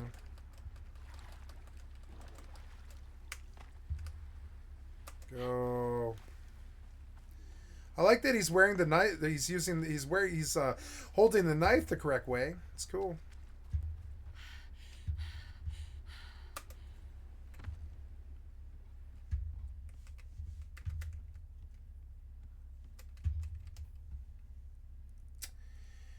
Door. Seal. Nice. Oh, my bed is gone? What happened to my bed? What happened to it?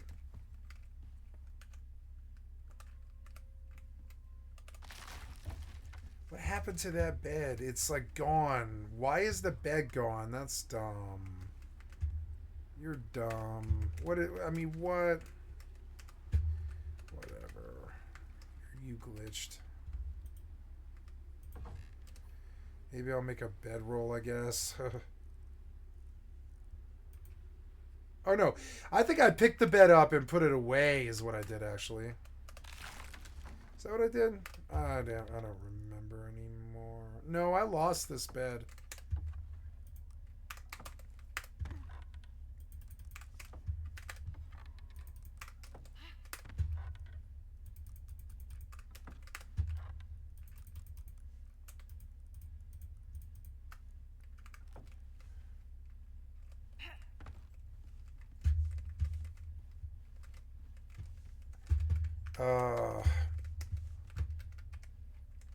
I need a bedroll, which takes like bedroll, fiber, stick, fur, and leather. Fiber, stick, fur, and leather.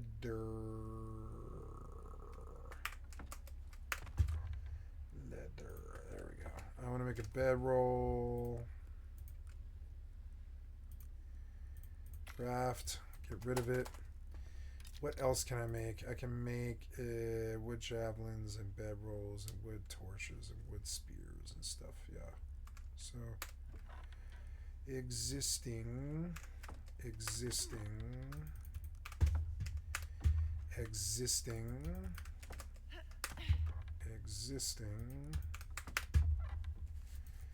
Nope.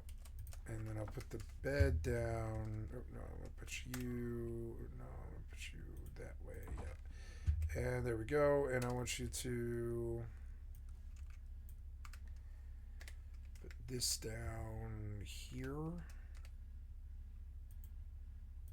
There we go.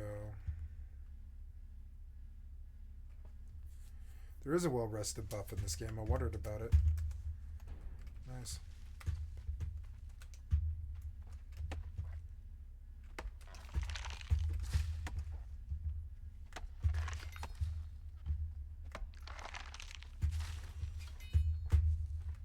Ooh, I went up a level? I did. I went from 7 to 8. Fucking sweet.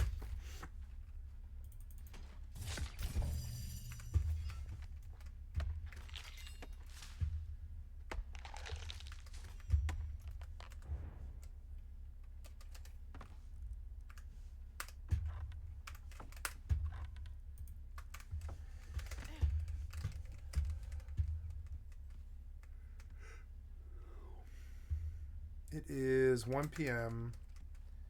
There's winds, but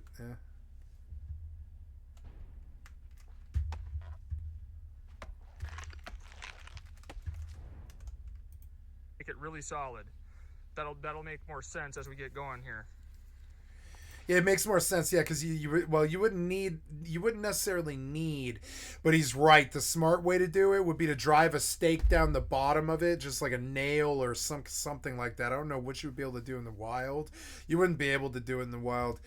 But if you had tools, driving a stake down the top of that thing, maybe you could. Maybe with the right tools, with a stone pickaxe and some kind of hole and a rod, like a wood rod, you could lynch pin it maybe. But it would be very difficult to do it in the wild without tools, and I don't think he mentions that part of it. These chickens think this is a nice roost for them. No. I mean, it could be. Poop on it, I don't care. Yeah. So these are what I'm using for spikes. They're galvanized spikes. You can find these at... Yeah, but where the fuck are you gonna get those in the wild? I'm talking about building a log cabin in the fucking wild, out in the mountains after running from the zombie hordes and stuff. I'm not talking about linchpins from your garage, you know? At any hardware store, Lowe's, Home Depot, Ace Hardware. Cheap as hell. How to make your own cheap log cabin? What could I do with it? Wow, a log cabin. What could I do with that? I guess I could grow marijuana in it. I guess.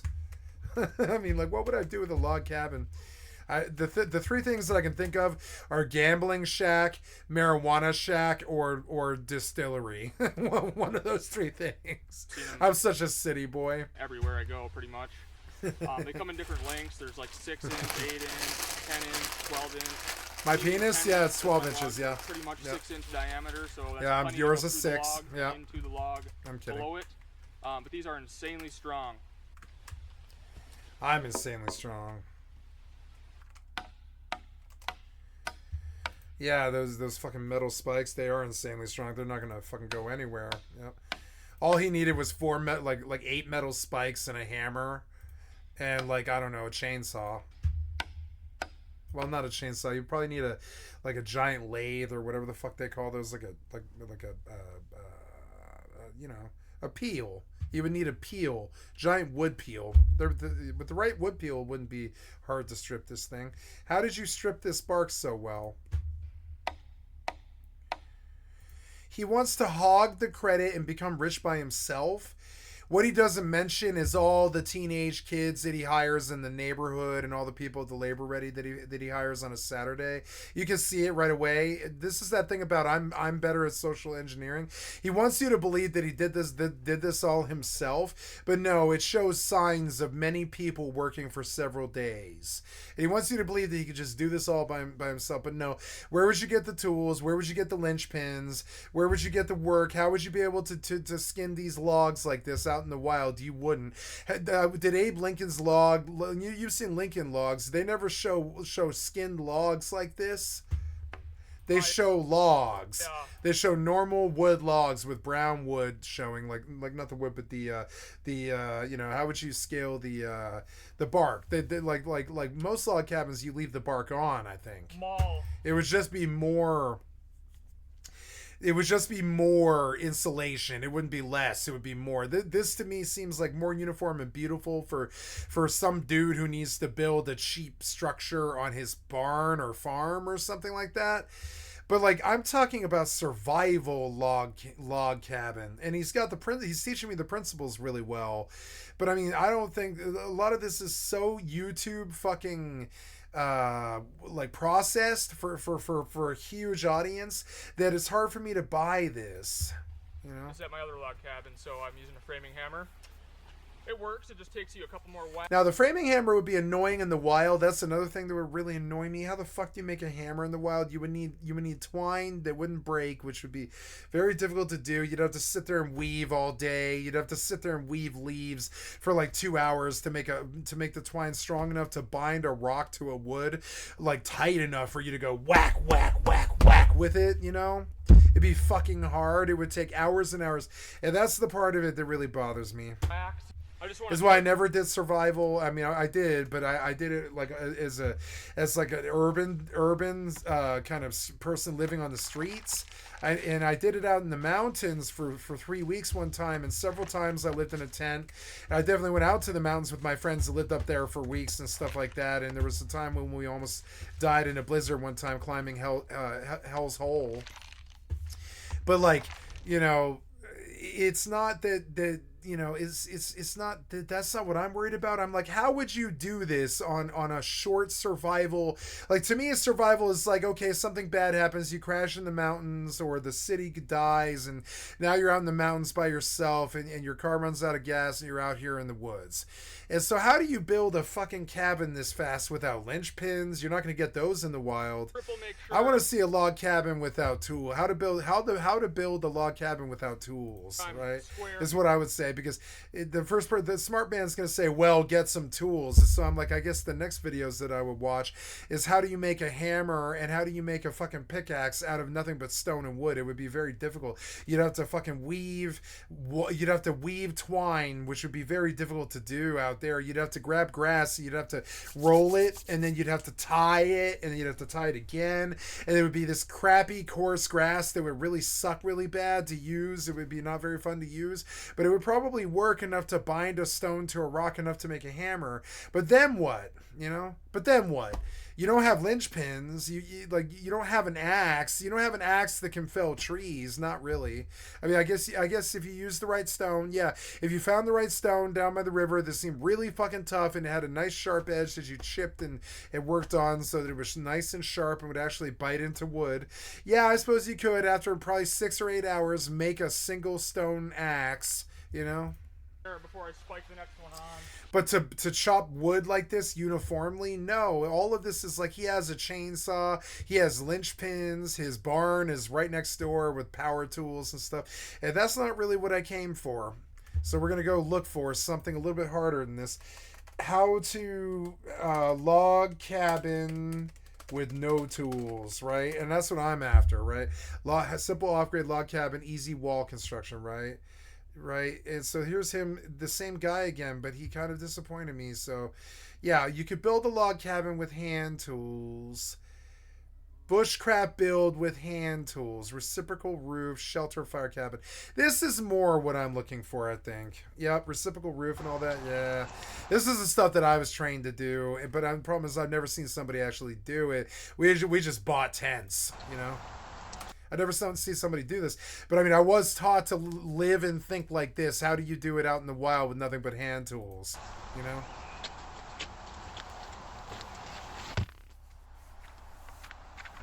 So he's shaving the bark. Yeah, you got to knock all the fucking. Okay, this is the stuff I've seen before. You got to shave the bark for some. Oh yeah, you shave the bark because you can't burn the wood with the bark. The bark is usually wet and it won't burn. And yeah, I think if you want like I don't know why they burn it. Why do they burn it? I don't really understand that part of it. Maybe it hardens it or something. I don't really understand why they would burn it, really. That seems like a good way to start a forest fire, in my opinion. Oh, yeah, no. He's building like a bake. Okay, that makes a little bit more sense, yeah. Okay.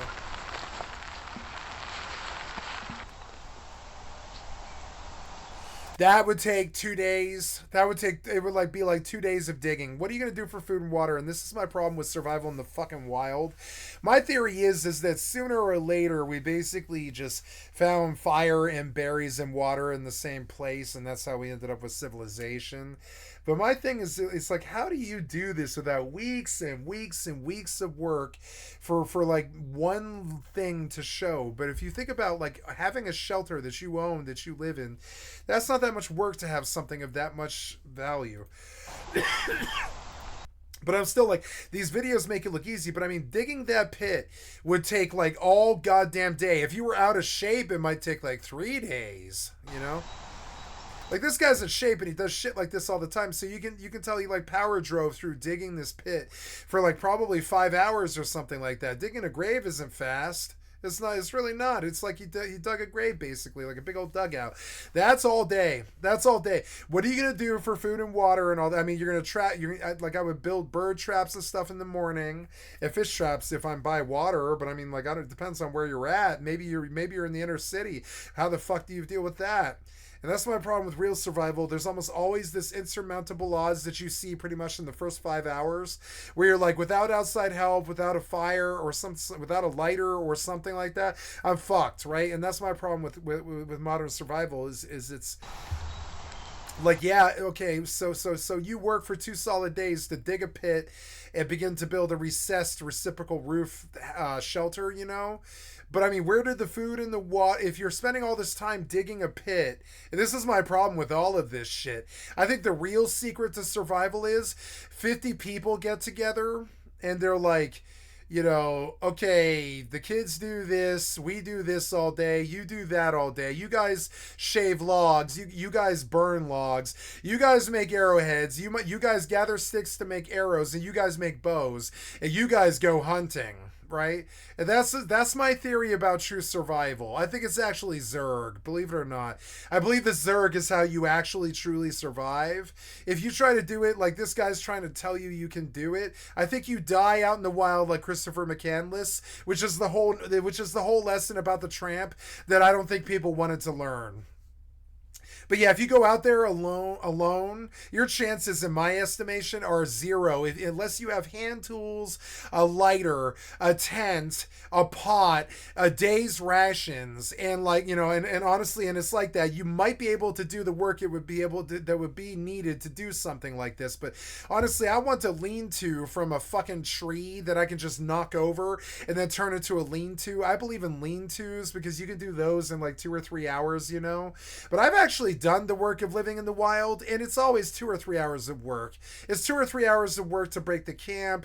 It's 2 or 3 hours of work to go get water purified. It's 2 or 3 hours of work to do anything at all. It's fucking stupid, you know. And so I'm not complaining. I'm just saying these videos are sort of pointless. How would you do this? You would either need to survive by going out and trapping food and getting water and doing some sort of lean-to with a tree for the first like 3 to 7 days or something like that while you figured out how to build a pit like this. In the meantime, you would never just be like, okay, we got the pit built, you know. We have the pit built, and now we're doing some recessed fucking baking oven thing to cook the trees or whatever. And it's like, yeah, but I mean, you just represented something like 7 days of work to me in 5 seconds. And that's my issue with all of these videos, is they're scams. I've actually done it. This shit is not this easy. It's, of course, they have to cut time out of the video, but he's making it look easy. It is not easy. It's not easy like this. Get used to 5 hours of goddamn hard labor. It's fucking stupid. Now I am water deprived, and I'm running the timer, which isn't really a wise idea in this game. So I will just come in, plug up the house, and log. The game plays kind of like EVE. You actually think about save logging and stuff like that, because you're like, am I safe? Am I running the timer? Return to character select. Yeah. And we'll do some new world farming while I watch what this guy does.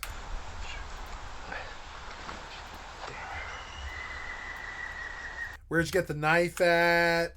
Must be nice to have a knife. Did you take it from somebody? If you took it from somebody, do you have reputational costs now? Are you being sought as a murderer in that weird, like, survival community now? Where did you get the fucking knife from? And that's my problem. And, like, I mean, really, if you use the knife for anything at all, it'll dull in 2 days, and then you don't have a knife anymore. You got, like, a piece of shit dull piece of metal, you know? You can sharpen it, but, I mean, that takes oil. To get oil, you've got to get fat. To get fat, you've got to boil fat.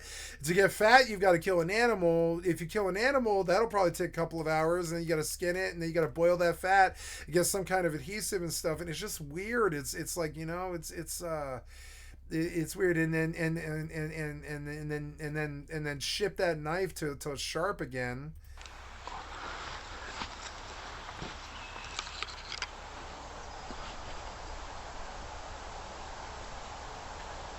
And I see this guy out in the wild trying to do videos and stuff like this, and I'm thinking that he's looking at the same problem that I'm looking at, which is without a Zerg, you can't win. And on top of it, if you're alone or even with just your family, if you're alone or with just your family, bad things happens to people, like families. I had a friend named Alyssa Heberton. She died in Denver, Colorado, in the fucking mountains. She was a geologist, and she was up there doing field study. And fucking this dude just raped and murdered her, and they caught him 3 hours later. And then, you know, and then he got the chair like 10 years later. And that was just it. I can say in a sentence what happened to her entire life. In a single sentence, I can say what happened. It sucked. She was up in the mountains one day. Well, not a sentence, but a paragraph. In a paragraph, I can tell you what happened to her. You know, she was up in the mountains one day. Some crazy, psychotic, rapist, fucking murderer dude killed her, got caught, you know, got busted. We had to hold a wake with like 330 fucking people, and all my best friends were there and all that stuff because she was in my class. We only had 8 people in my class, 4 boys and 4 girls. Alyssa Heberton was one of them. And like the whole city knew. She was like the most kind-hearted, most beautiful person in the whole city. She was like the most like innocent person, and the whole community knew. She was this Waldorf girl. Waldorf girl. She was like innocent. She was a community manager member person that was really taking care of the Waldorf community. Everybody universally loved her. I universally loved her. She was like a sister to me. And this dude just raped her and murdered her inside of 3 hours. He was in a jail cell. They caught him before he could even leave the mountains. He had blood on his hands, and they caught him. And it was just insane. The park rangers caught him, and like, and it was just insane. And as quick as it came, it went as quick as it came. It was like the drama came, but the blessing about that particular thing is at least it was over 3 hours later. It was over the day it happened. The guy was in jail for life pretty much the day it happened. And it was nice. There was no mystery or fucked up like promises of I'll find out what happened, but then I didn't. That happened to me several times in my life. Some of the times I can't talk about because it involves kingpins and problems and stuff. A couple of times I was besieged by people to go find out like some information that I couldn't get. Because, you know, for whatever reason, you know, it fucking sucked. Like maybe a person was dead or something like that. Not through my causes or anything like that. And so, and this time around, it was blissfully fast. You know, it was blessed in that respect. That's the only nice thing I can say about this entire fucking situation beyond the girl herself was that it was blissfully fast. It was blissfully fast. We were blessed with how fast it was. They caught him in 3 hours, and at least we were able to sleep at night knowing that he wasn't in our community or wandering around, or that we didn't need to go hunt him for murdering one of our own or any of this stuff. It was over blissfully fast. I gotta say, that whole fucking drama. The worst part of it was the wake on the top of the rooftops of my friend Robbie's building.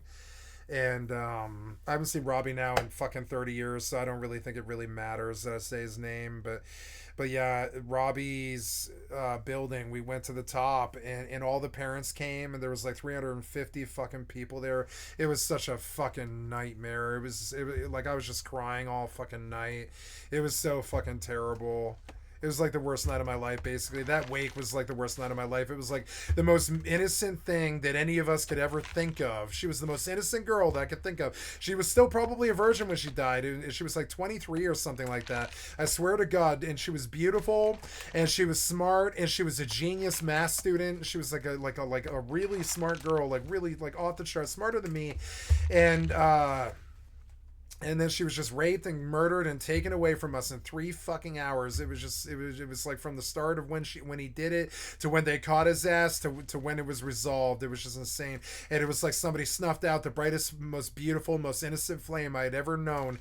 And then they themselves were snuffed out 3 hours later. It was just crazy. It was just like, you know, the person that took her away from us was snuffed out too.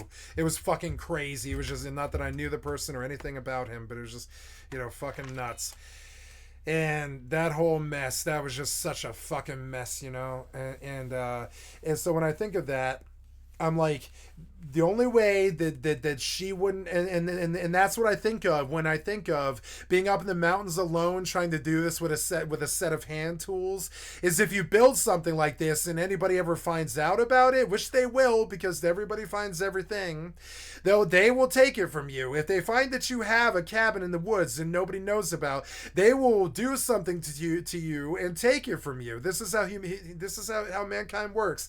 If they think you have something that nobody knows about, they will take it from you. This is how humans work.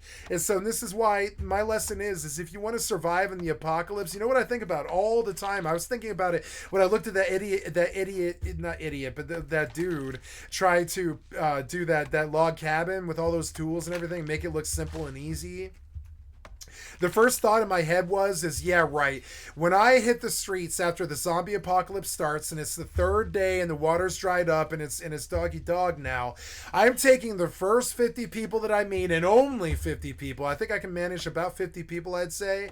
There's a whole word for this about how much you can handle, and I really believe in about what I can probably handle, which is like 50 fucking people. And I don't give a shit about tents or fire or water or guns or food or anything like that. I don't give a shit about that. I give a shit about the 50 fucking people that I'm going to convince to follow me together at a unified unit that I assign jobs to. And honestly, like, the leadership to me would come after the apocalypse and stuff. But I'm going to assign jobs to them. Okay, you guys, you're on building a fire. And if you don't have that motherfucker ready in 20 minutes, you're out of this group. Go now, fast now. Wood, there's a tree there. There's a pit there. Fucking get a fire started now. I don't care if it takes 5 of you. You get going now. Start rubbing that wood together, make a fire starter by yourselves with 2 sticks, and get the other 3 guys moving the 2 sticks together to get it to actually burn. And I need you to start a bonfire for these 50 people right now, right? And I'm going to give you 5 people to do it. Get to work now. You know what I'm saying? Youngest, most strongest dudes here, the most bored kids.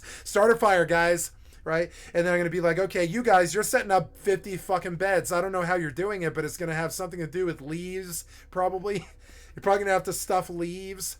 You know, but you guys are going to build 50 beds, or at least a platform that can fit 50 people that we can all lie down on and share the warmth of. You guys are on hunting duty. You guys are on wood duty. You guys are on water duty, and that includes purification.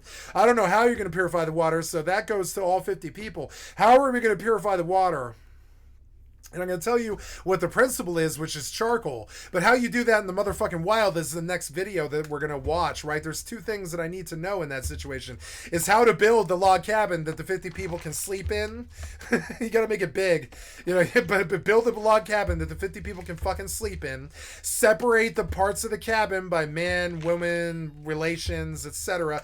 And have guards that stay up all night. 5 people that stay up all goddamn night to stop any thievery, any problems, no rape, no murder, nothing at all this other shit, right? And so it's weird. This guy thinks about log cabin and his family and his dogs and his chickens and his farm and all that. I really think that's basically a luxury that you've got right now in a civilization where a police officer will still come to your front door. The minute that the police officer won't come to your front door, I don't think you have a farm or a family or guns or dogs anymore. I don't think so. I think the horde of 7 billion people comes, it strips you clean like locusts, right? And so my thing is all this time that my best friends looked into like buying guns, buying vehicles that'll off-road, learning how to buy a silo, learning how to, like, my friend Jed Gallagher, he does Wandering in the Pines. He runs that's a person that's in my inner circle. I'm allowed to identify this guy because he used his real life name on his YouTube channel, right? So I can pull one of my best friends. This is in my inner circle. He's one of the 2 people in this world that I trust besides my mother, you know what I'm saying? And well, 3 people, there's 3 of them. Well, 4, I'm sorry, there's 4 in my crew and 3 people that are not in the crew. There's 7 total, you know, it's kind of crazy, but this is it. So this is his channel, and he does only stuff that he can do by himself out in the wild. You understand? He calls it Wandering in the Pines. It's a vibe that I understand because he trained me how to do it. How to track elk, how to track moose, how to fucking live in the wild, how to scare off things like bears and wolves and shit, how to deal with you don't believe me about the moose? Here's him tracking a moose from 5 days ago, probably from this year, right? Ooh, look, it's like a 9-pointer. Beautiful. And that's my other best friend talking in the background. These people over here, those cows and that bull are like right next to them. No, that's somebody else. That's somebody I don't know. No, I know him. I know that guy, but I won't say his name. I know who it is. Never mind. Yeah. Beautiful. It's just fucking beautiful. It was just, I wish I could, beautiful. We all sometimes break our teeth. Nope. We all sometimes...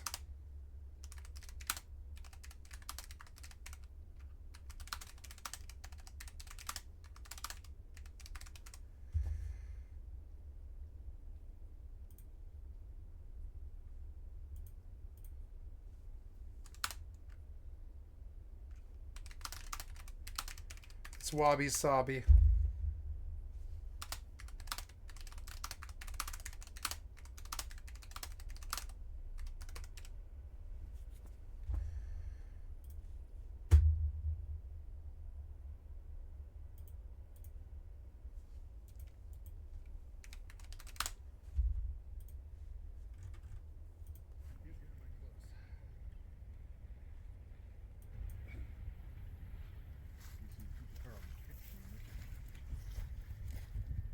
Still bugles for females. Yeah.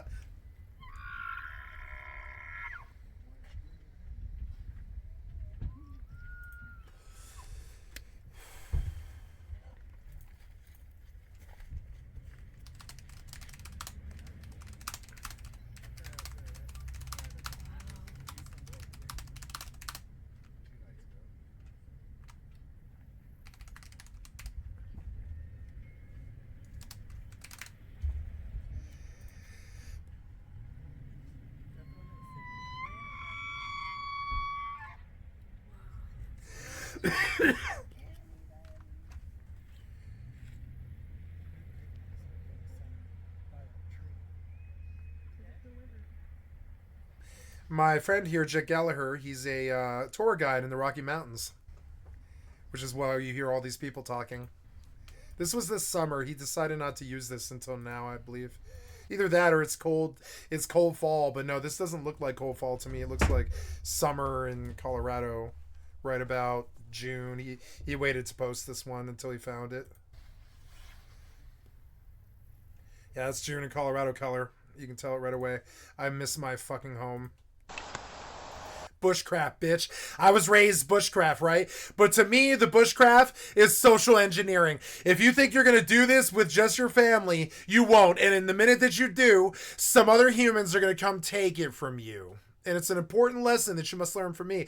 So understanding how to form the Zerg and get them aimed at a goal, tell them what the goal is and tell them how you're going to do it and get them working, you know, and get them towards the goal. Make sure we're all going to survive, but we can't do it alone. Even 5 people won't make it out here. We need 50. So I'm proposing that we all band together and we do it up like Red Dead Redemption 2 and we build a big old fucking bandwagon and we circle the wagons, 50 people. Everybody's got a home. We're going to make sure everybody here has a home, and we're going to make sure that we got guards at night, and we're going to make sure the women are safe, and we're going to make sure that the fucking dogs are fed and the people are happy and the people have purified water and all this. We're going to trap rain, we're going to trap animals, we're going to trap fish, we're going to fish, we're going to do all this stuff, right?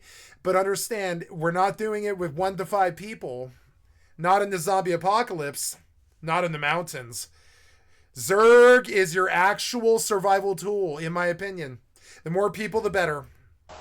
Maybe worse, because if you don't have enough food, that's bad, and it becomes very, very bad. But I mean, if you have 50 people and a smart leader, you can do anything. You can put food on that motherfucking table. If there's birds flying in the sky, if there's worms in the ground, if there's cattails, if there's gophers, you can feed 50 people. Trust me, you can. Honestly, you could boil the fucking bark on the trees if you have to. There's enough ways to do it. Trust me, there's enough ways. So he's using these weird wood stakes, which I do like. That is part of the tech that I needed to see. But I mean, this is a shaky premise to me, especially because anytime you would need to build a log cabin, you're in some place that's cold. If you're in some place that's cold, you probably can't break the ground with a stick. At least that's how Colorado is. Yep, you need a nice shovel like that. Where did you get the shovel? You know? I guess tools are given in these videos. To me, the tools are not given.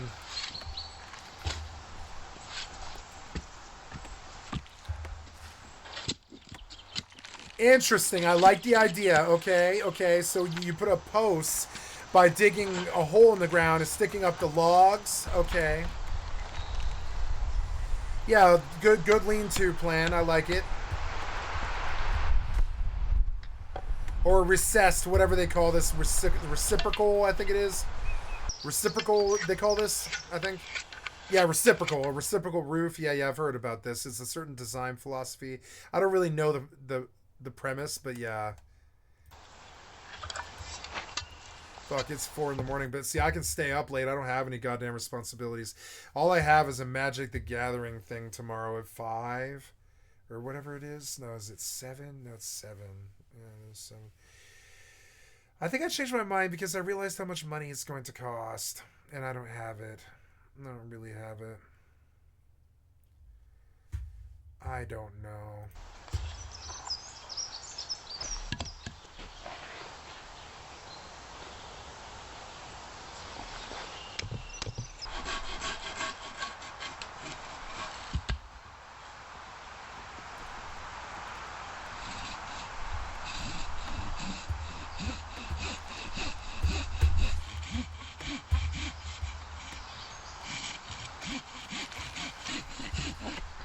Okay, then you saw. Okay. So yeah, it's easier when the logs are bigger to probably get them into the ground. Yeah, you probably have to dig, and it sucks. How are you going to get that in the ground? You probably have to dig so fucking deep with a shovel, right? You dig, yeah, dig you about 1, 2, 3, 4, 5, 6, 7, 8, 9, 10. About 10 holes. Yeah, probably about 12 holes. 6 on each side. In a nice triangle shape. Yeah. Turn it back on while I fight.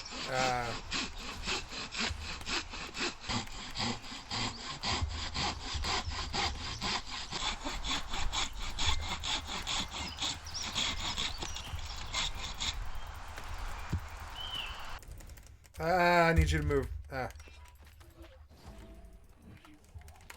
got the heal in time. Great, I got another dog now. I'm gonna get another one on top of it. This is always so stupid. Oh god damn it. I'm just gonna fight I'm just gonna fucking die. I'm gonna die. I can't do anything. You fucking asshole. Why do you do this stuff? I go to fight and you immediately select the video.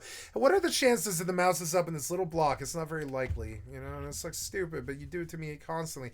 And then you drag it. I noticed that you do this. It's insane. It's something to do with the coding. But then when I'm not, look, I can just drag around fine and fight. No, not really. Oh, damn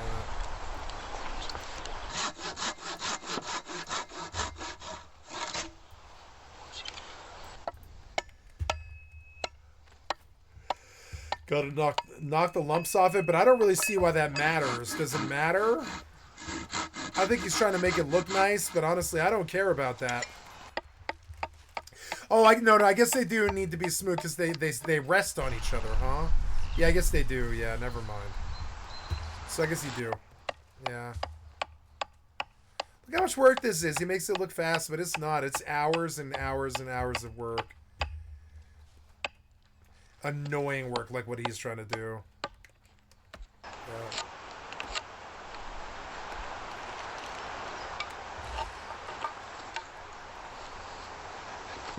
What it takes to make the most basic abode is insane. And then you think about how many houses are in the world. And you're like, yeah, there's this point where humans just streamlined it. They just streamlined it and filled the world with houses. No problem. But when you look at what one person has to do to make a single fucking one-person house or whatever. Yeah. Maybe 2 people, 3 people, 4 people, maybe. 4 is pushing it, though.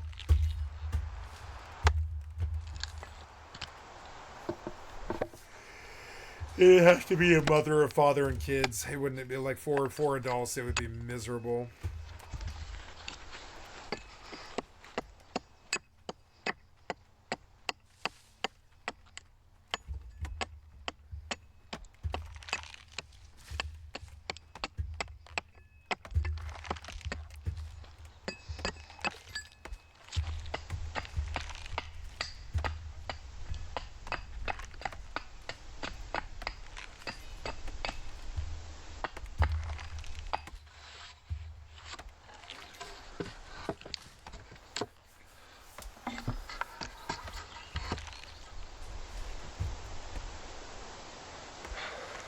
Dear God, that's so much work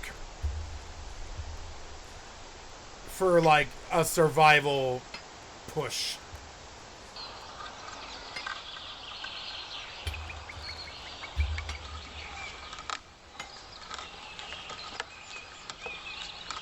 The principles are really educational, though.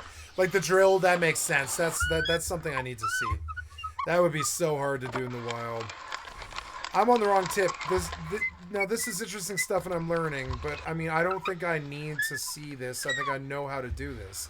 What I'm really curious about is how they do lean-tos in the wild.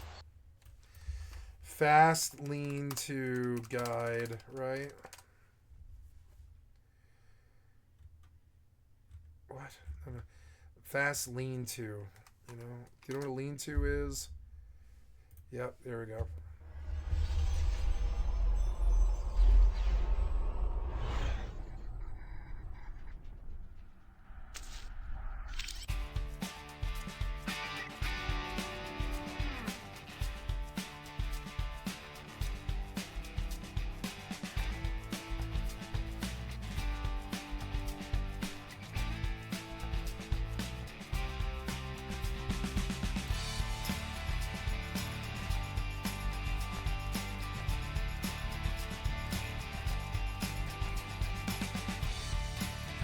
This wasn't what I was talking about, but it's close.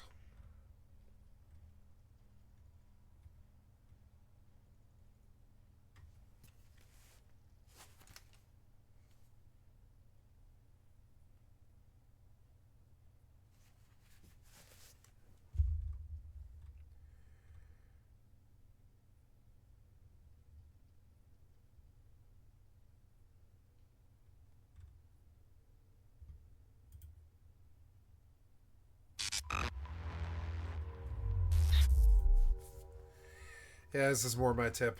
What's going on, guys? Black Scout Survival. So I'm worried about how I sleep at night, me myself. I don't worry about other people. I worry about how do I sleep at night in the lean-to that I build, right? And then how do I build a Zerg to build a community? That's how you stay alive in the apocalypse. It's not this thing about you and your family with the dogs in the mountains with guns and in a farm or something. No.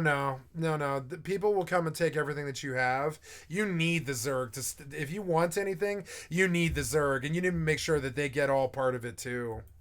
This video, it's a hard thing, but it's truth. It's truth about humanity. I'm gonna make a quick lean-to shelter. It's one of the reasons why I don't really hang out with a lot of people anymore.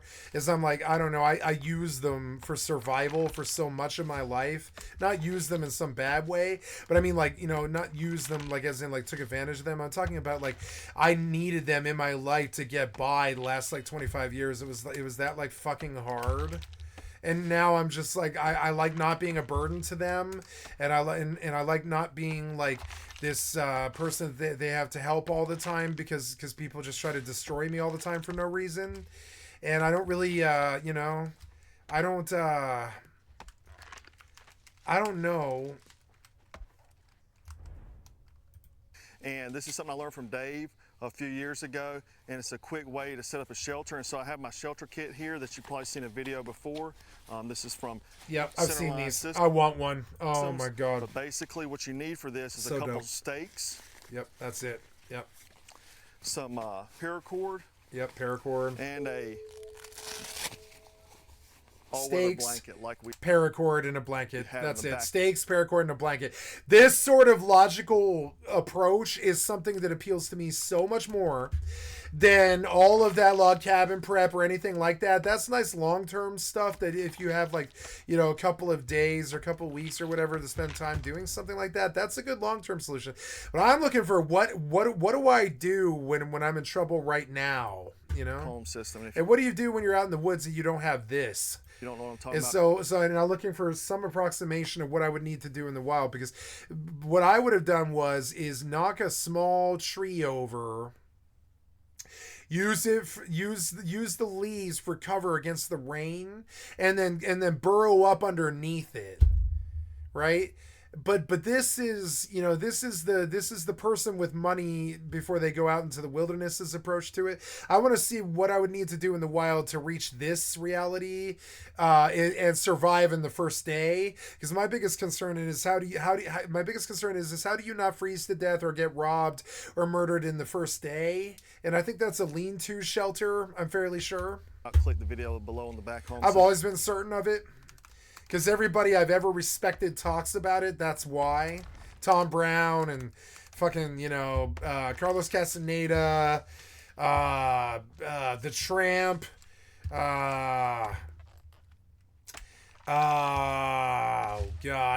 Paul, I forget his last name, but it's like Hatchet by Gary Paulson and all this.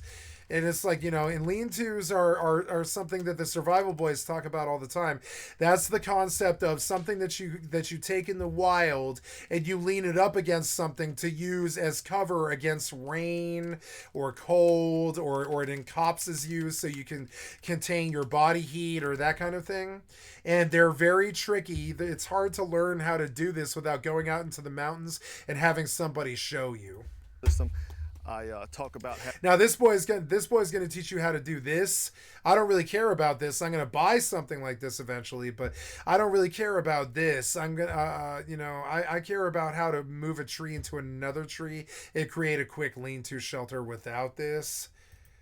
having this as a critical piece of gear. And usually I believe it's like you take 2 sticks and you use them as tent poles, and you lay tree boughs over the tent poles, and then you burrow in the copse and you lay a fire nearby that won't burn the tree, but it'll keep you warm enough to support your body heat to last all night. And then you get to work building the log cabin, but then at least you have a lean-to to sleep in at night while you go preferably fishing with traps, and while you're trapping fish or crustaceans or that kind of thing, depending on where you are, which takes like usually like bottles or some kind of trick. Maybe you could do it with wood, but it'd be kind of hard. But yeah, you could build traps very easily for fish with just sticks. It's easy enough to do. I don't know how to do it right away off the top of my head, but if I were to sit there for a few hours, I could figure out a workable fish trap, I think. So let's go ahead and show you. I know the concept, which is get them trapped. So you want them to come into something that they can't leave. They swim into something that they can't leave, which isn't that hard. It's essentially it's a box, like a U shape like this, right? It's almost like an @ sign. It's like a comma or an @ sign or something, or an apostrophe or it's more like an @ sign, right? You want the fish to come in. The principle is like this: you want the fish to come in and then get stuck in the lower chamber where they can't get back up and out again. And that's not that hard. That's not that hard to do. You can even probably do it with mud, frankly. This up. You could probably dig a big enough hole in the right Mississippi River, depending on where you were, to just get a fish to burrow down in the hole and then just come grab the fish. It's honestly not that hard. It's hard. It's hard when you're panicked and you're hurt and you're out in the cold or something like that. You got other pressure. It's really hard then. It's like you might as well die at that point. If you're under pressure, if you're injured or whatever, you might as well die. It's going to be really hard to trap fish if you're injured and you're freezing to death, you know? But if you have enough time to do it, it's not that hard of a principle. Like this, what he's about to show us, which is essentially 2 tent poles holding up a piece of flap. It's not that fucking hard of a concept. It's a triangle, but a lot of people wouldn't know how to do it, and a lot of people don't realize you will freeze to death. You will fucking freeze to death in most places in this country. If you go out, even in Florida, sometimes if you go out in the middle of the night and you don't have some kind of shelter, lean-to structure that protecting your body heat and all that, you will freeze to death. On your paracord, you're going to have a bowline knot, and I'll put links to how to tie all these knots in different videos below. Yeah, this is something my best friend went through, a paracord phase where he just kept buying spools of paracord, and he was tying knots all day while he was watching YouTube videos about survival and shit, and he'd be fucking with knots and stuff while you were looking at him, like, you know, and he'd be like, here's this tie, and here's this tie, and here's how you do this, and here's how you do that. They were doomsday prepping for an apocalypse that never came. But I don't call them foolish for it. I call them wise. Wrap around the tree about waist high and just run your cordage back through. Now they're probably too old to contend in the wild without the Zerg, you know? Or, I'm sorry, my friends are not that old, but our family is. That bowline loop you have there. My friends are not that old yet. They're like 45. They could probably still hold their own out in the wild for probably another 50, and I could do it too, for like 15 years. But yeah, around 60 or so, you're gonna need the Zerg. You're gonna need people helping you when you're sick. You're gonna need people that help you when you have a problem. There's gonna be days when you're just too sore to do something that needs to be done. You're gonna need younger people, that kind of thing. And that's only 15 years away from me, you know. 60 years old, that's only about 15 years away from me and my friends. My friend Jed Gallagher, he's significantly younger than me. He's got about another 23 years before it's like that. But for me, it's like 15. So honestly, each day that passes by, I think about survival less and less, because I know that for me, most likely that means with the laziness that I have lived, the sedentary lifestyle that I've lived like sitting down. I walk for hopefully 1 to 2 hours a day. Like today it was only an hour, but the last like 3 days it was 2 hours a day, I think, or something like that. Or I think I missed a day, but somewhere in there, but the last week I did 6 of the 7 days at 2 hours a day. Like did the country road, walking for miles and miles, probably like 5-7 miles, something like that. And it's, you know, I know that I'm at this place where I want to, I know that even if I were to be constrained to a survival situation like this, I would still want to live in the premise of the mind. So my thing is rather than learning all of these tricks, which I learn anyways, you know, just so, you know, so I know them, so that if I'm ever in trouble, I know what to do, like this little tie that he's doing. But I still think that learning the social engineering of understanding that you can't get by on your own is still a better... That's a funny, rich thing coming from me. You know, that's a funny, rich thing coming from me. But I mean, I know for a fact that in a survival situation, you cannot do it alone. And that's the weird, because most of these guys' ethos, I think, is about how to be a lone wolf in the woods. And yeah, that fits a city slicker. Yeah, that skill set fits a city slicker, somebody who's scared of getting stranded in the wild, you know. But it doesn't really fit a man who's going to survive the apocalypse. The man who's going to survive the apocalypse has a friend system in place. Those people have guns. He himself has transportation on roads that are not charted. He himself has emergency rations for something like weeks. He himself has enough people around him to call a Zerg, and then I think the first move isn't to start going and making a lean-to or a log cabin. I think the first move is to gather 50 people.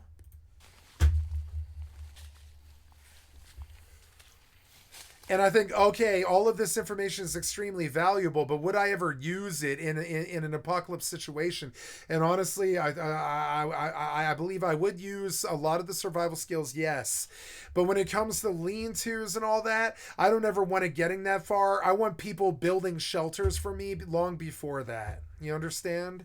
And that's how a real person survives the apocalypse and the doomsday. Is understanding that there's a lot of power in people. There's almost no power in one person at all. I think the Eastern culture would agree with me. The apocalypse could come. I don't think the Hindus would die. I don't think the Asians would, because they know that the sum of the parts are greater than the whole. I'm sorry, whatever. I don't know what cliche I'm trying to use, but they know that it's all for one for all. We don't. Western culture just doesn't know that. Western culture is about raiding and stealing. You're going to feed it around another tree. Conquest. It sucks, but it's true. And ever since the Vikings, essentially, whatever you want to call it, Western culture, we've been like that. And it sucks. We do it with wars these days, but I mean, like, you know, but overall, we are kind of a warlike culture. And so my thing is understanding that the Zerg is necessary, that Eastern sensibility of a caste system and all that stuff, and all that stuff is necessary, and the 50 people are necessary. The lean-tos and the tape and the paracord and the tents and the fucking guns and the 4x4s and all that stuff, that shit's nice, but when the shit goes down, you better be fucking ready, and that means ready for socially engineering up a fucking Zerg that gets you whatever the 50 people need. So if you need medicine, the 50 people go rob a pharmaceutical. If you need food, the 50 people go hunting and shoot birds out of the sky, and you know, and lay corn in the maize in the summer and stuff, and all that. And they go fishing. But I mean, like, overall, it's their job, and you go with them and you show them what needs to be done as the leader, and they make sure that you eat, and you make sure that they're safe, and everybody's got a community that loves each other and takes care of each other and stuff. That's how you survive the zombie apocalypse. It's never gonna be this one guy with his one tent. It's never like that. Trust me, the minute that you're the one guy with the one tent, and I know because I was homeless long enough to understand, once you're the one guy with the one tent, they come and take it. If it's not the cops, it's the other poor people. And then we're going to make a trucker's hitch. Like I said, I'm going to put links to all these videos. Yeah, trucker's hitch, yeah. Like how you do it up on a hitch. Yep. Yeah. All these knots are linked below, and what he's talking about takes weeks to learn to do at a layman level. I would say, or not layman, but a fucking, you know, I would say like at an apprentice level. It takes weeks to even reach that, to learn these knots in a way that you could do them in the wild in any sensible timely manner. It takes weeks and weeks to practice. I know, because my best friend used to do it. He used to look at me while he was tying the knot, you know, shit like that. How to tie all these knots.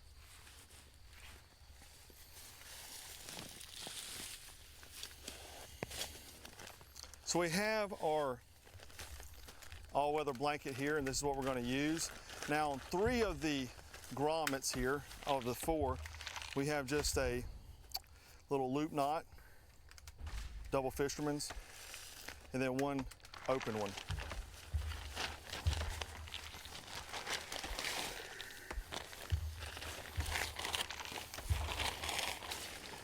So you'll notice what I'm going to do is I'm going to take and feed through the grommet that doesn't have a loop. I'm going to feed this excess from the trucker's hitch there. I'm going to take one of my stakes, and I'm just going to cinch it down so that holds that as a toggle in place.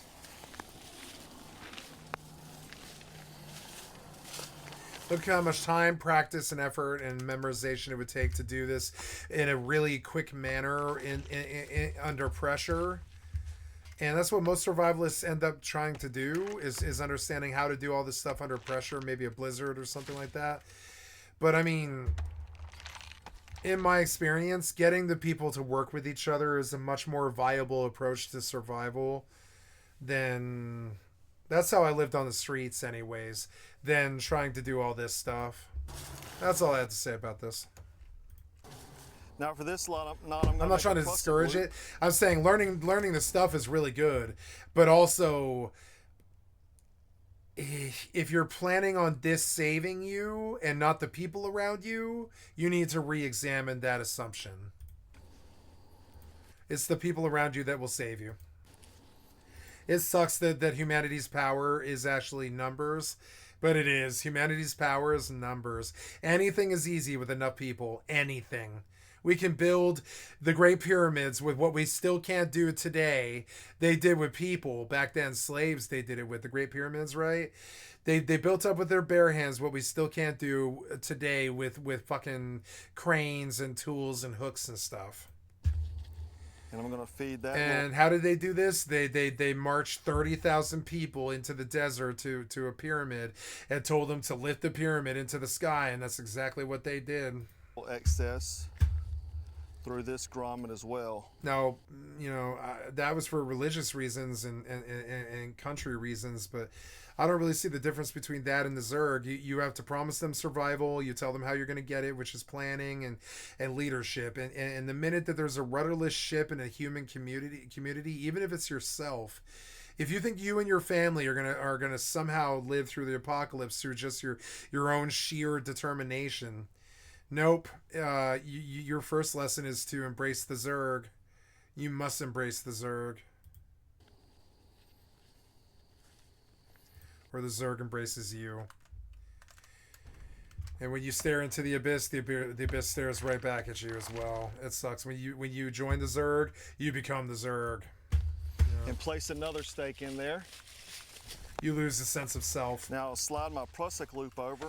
And you just push like them. As tight as possible. Or you get trampled. Hold that into place.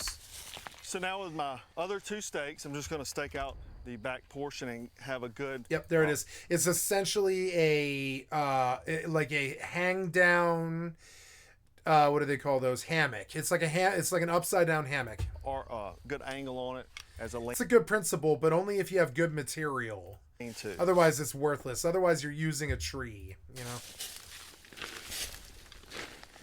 the same principle goes for trees. You basically suspend like something between 2 points, and then you lay trees up against it, right? So it would be like I'll show you on paint. Paint is like a lean-to is like when they show it at camps. It's like this. It's like Berdur, and the campfire is like here. I'm sure there's some smoke going up and stuff, and the lean-to, right?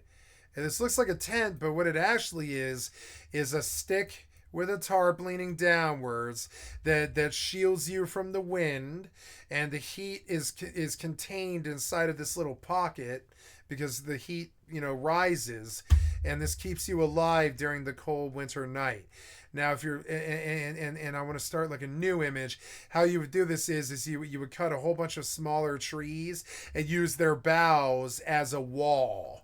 And you lay instead of like sticks, you lay sticks, but they're like boughs with lots of needles on them and stuff. And you lay them down like a blanket across the top of you, and you lay in here, like right here, and here's your body and stuff, like legs and stuff, and you lay in here with these like pine needles. I'm gonna do a whole bunch of pine needles here and stuff going all down that blocks the heat from leaving, and that's how you stay alive in the forest if you got nothing but yourself and a fire. That's the stuff that I'm interested in for minute survival if you're alone. And you need that in case it ever comes up. But what I'm really worried about is summoning the Zerg down to get it all done in a single day. Build a cabin in a day. And then pile in there and start building a community and taking care of each other and healing each other's wounds and all this stuff. And hunting and taking care of each other. And that's how you get by in the zombie apocalypse. It isn't this stuff. And now I'm done repeating myself.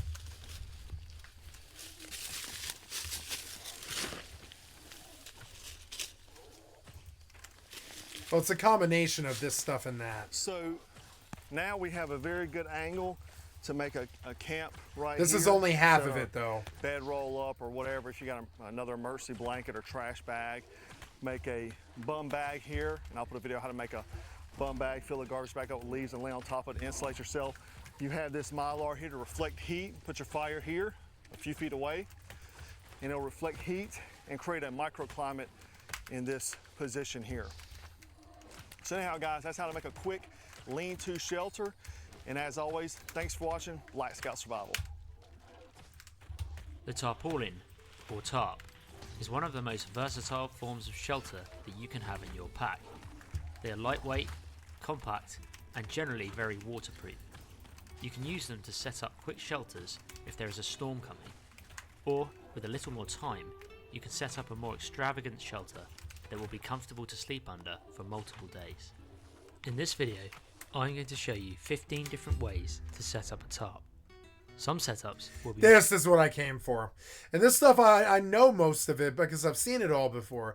But it's like, you know, but it can never hurt to get refreshers and all that stuff, you know? Others, tarps are what I'm used to.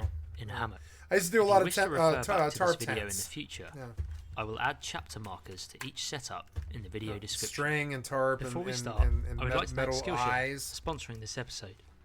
If you have a creative mindset and you're looking to explore new skills, then head on over to Skillshare and enroll in an online course that can help you reach your potential. I am constantly striving to challenge my creativity, but often I will find that I hit a wall. So I recently started watching a course called Filmmaking for All, Tell Your Story Through Video by Dan Mace. Dan is a creative storyteller and worked his way to becoming a filmmaker for popular YouTuber Casey Neistat, who I follow regularly. Dan talks about how to create story arc and the 7 types of story. His course is broken down into short, informative chapters. Yep, overcoming the monster. A lot about how to tell a story. I went through this class when I was 15 years old. 2 free months My English teacher taught me. To the first 1,000 people who click the link in the description box. He taught me that Star Wars is Camelot and to look for stories that you think are original but actually aren't. All kinds of things like that. Archetypes, like he said that every story starts with the same. Every story starts the same way. A stranger comes to town and and then he encounters a problem, and that's how all stories start. A stranger comes to town and he encounters a problem, essentially, or not he, but they encounter a problem. I have spent many nights sleeping under a tarp in the woods. Me too. And my go-to tarp for these trips is a 3x3 meter square tarp by DD. Mm-hmm. The reason being is that it has 19 tie-up points around the edge and through the middle of the tarp. This allows more versatility when setting up different shelter systems. I will post a link to this tarp in the video description below. For the majority of these tarp setups, you will need to know how to tie a ridgeline. So before we begin, I will quickly show you one of the methods I use to set up this ridgeline. First, I tie an overhand loop in the end of the cordage. I then wrap the cord around the tree. Then I push the main ridgeline through the loop and insert a small stick. I then pull down tight on the ridgeline and the stick will stop the loop from slipping. At this point, I can let go of my ridgeline and the knot will still stay tight. I walk the ridgeline across to the other tree and tie a trucker's hitch knot. To do this, wrap your ridgeline around the tree. Then, with the ridgeline held between my thumb and forefinger, I rotate my wrist so that the ridgeline twists on itself. You can see that I have now formed a small loop. I then grab the ridgeline with my fingers and pull it through to lock the knot and form a loop in the ridgeline. Next, I pass the remaining loose end of cord through this loop and pull it back on itself, as tight as I can. To secure the knot, I make a quick release loop by folding over itself to create a loop and then pulling the remaining cord through to form a quick release loop. The Adirondack shelter is traditionally a 3-sided log structure popularized in the Adirondack Mountains of upstate New York. It was developed as a convenient place to camp for fishing and hunting parties. You can manipulate a tarp to form an Adirondack-style shelter which will offer protection from the elements from 3 sides, and it's great for winter camping in front of a log fire. And the other side you put a fire. The first step is to put one corner of your tarp over the ridgeline. So the wind blows the fire in, I like basically. to set my ridgeline at about shoulder height, but you may need to tweak this depending on how tall you are. For this particular shelter, you will need a couple of toggles. I just carved these 2 wood toggles from a pine stick. You will also need to tie a small loop in 2 separate pieces of cord. Attach these loops at either end of your ridgeline using what's called a Prosic knot. Simply wrap the loop through itself and over the ridgeline twice, and pull it down to cinch the knot. If tied right, it should resemble a fist. This knot is great for adjusting the tightness of your tarp. When there is no downward pressure in the knot, it can move freely across the ridgeline. But as soon as you apply downward force, it pinches on itself and prevents itself from sliding. Attach a toggle to your tarp by wrapping the Prosic loop through the tarp tie-up point, and then wedge the toggle in between to stop the knot from slipping. As you pull on the toggle, the tarp will get tighter. Attach a toggle to the other end so that there is equal pressure. For the next step, you will need pegs. You can carry metal tape pegs with you, or if you wish to save on weight, you can whittle a few with a knife. I put some notches in them too. Go around the back of the tarp and peg out the tie-up points that are directly opposite the toggles. Then tuck the far corner of the tarp underneath. This can help to act as a ground sheet. Then peg down the two furthest tie-up points on the side of the tarp. This will create sidewalls to your shelter. You can then either tie out the remaining corner trees to a are tree a bit easier to form a roof, or you can flip it back over the ridgeline, attach a guy line to the middle of the tarp, and tie this up to a tree. Doing this will give you much more room at the back of the shelter.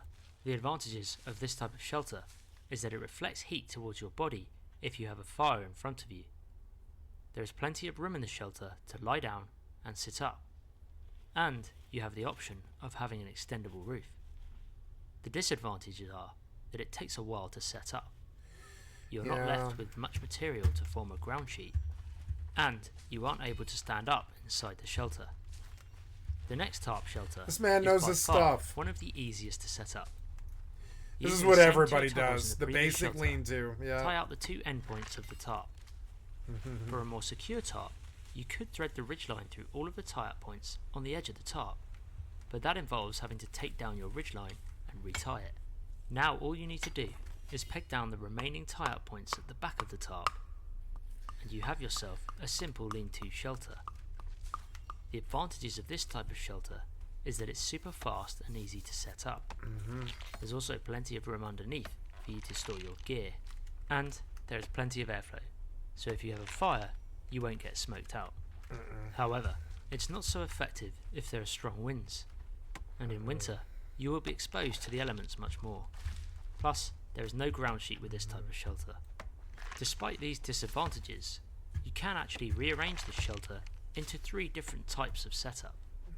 For example, just by lowering the ridgeline and pulling the remaining half of the tarp over just it, halfway over. you can make a lean-to shelter lean-to with a roof. Keep Yeah. the tie-up points at the back pegged down, and use 2 sticks around the head height on each corner of the front of the tarp.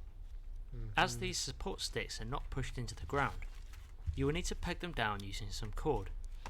For this, I like to use an adjustable guy line hitch. To tie this knot, wrap one end of the cord around a peg in the ground. Wrap the remaining working end over and through the fixed end that is tied to your tarp. Do this twice. Then make one more wrap around the outside of both pieces of cord and form a loop. Cinch this knot down. This loop will act as a quick release when you want to undo the knot. This knot can now slide up and down and adjust the tension of your tarp. When you want to undo the knot, simply pull on the tag end and the quick release loop will undo. You now have a tarp shelter with a roof. This shelter is sturdy and gives you good visibility of the surrounding forest. If you are having a campfire nearby, the heat will radiate around the inside of the shelter. However, it doesn't incorporate a ground sheet, and it takes a little longer to set up as you need to source the upright sticks. If the wind changes direction and starts blowing directly into the shelter, you can quickly adapt this shelter into an A-frame by removing the sticks and pegging down the remaining tie-up points. This is the one that I use. This is the lean-to that I make. It takes you tie a string around 2 trees, and you get 4 stakes, and you've got a nice triangular. You've got airflow. The wind comes in, but you know it could be. And the smaller you make it, the more tighter it is. You could suspend it fairly low and make a nice little like sleeping enclosure as well. It's got different ways, but one of the things he keeps saying is the word shelter, and people don't think about this, but you don't want to be out in the sun all day unless you've got a hat and some sunscreen and stuff. And so one of the things about being in the wilderness all the time is you kind of need to be inside most of the time. Like, not all the time at all. You know, you'd be out in the sun quite a bit, like 5-6 hours a day, but you can't be out in that sun from like 9 a.m. till 6 p.m. every day. It's going to bleach you dry. It's going to suck all the water out of your bones. It's like, so you need shelter like this, and this is when a lean-to becomes very important. And also you need shade to do certain things. Like if the sun's super bright and you're doing fine work with like a needle or something like that, or vice versa if it's dark and you can't see. You know, so the lean-to is very important for a lot of different reasons. It looks like you wouldn't even need this crappy little thing, but you do. You need this when you are out actually living in the elements. You need this or you will die. The sun will bleach your bones. It'll literally cook you to death. Even in like the mountains. You know, you can't sit in the sun out all day, every day. You can for a while, like, you know, probably do that for a couple weeks. But if you do that, like, you know, for like 9 months, you're just out all day, 9 a.m. from 6 p.m. till 6 p.m. every day in the sun and shit. Your skin will turn completely rubber, and you'll just be this like dried husk, and you won't be able to think or move much. It probably sucks your brain cells dry, honestly. It is a very bad physiological, like, you know, response, kind of. Setup is great for stormy conditions. You're always dehydrated, and so sun is a thing. Sun is a thing that they never talk about. Like, this shelter doesn't even seem like it would be that valuable, right? It's just a piece of crap tarp. What does that protect you from except sun? But I mean that's more important than you would think. You know.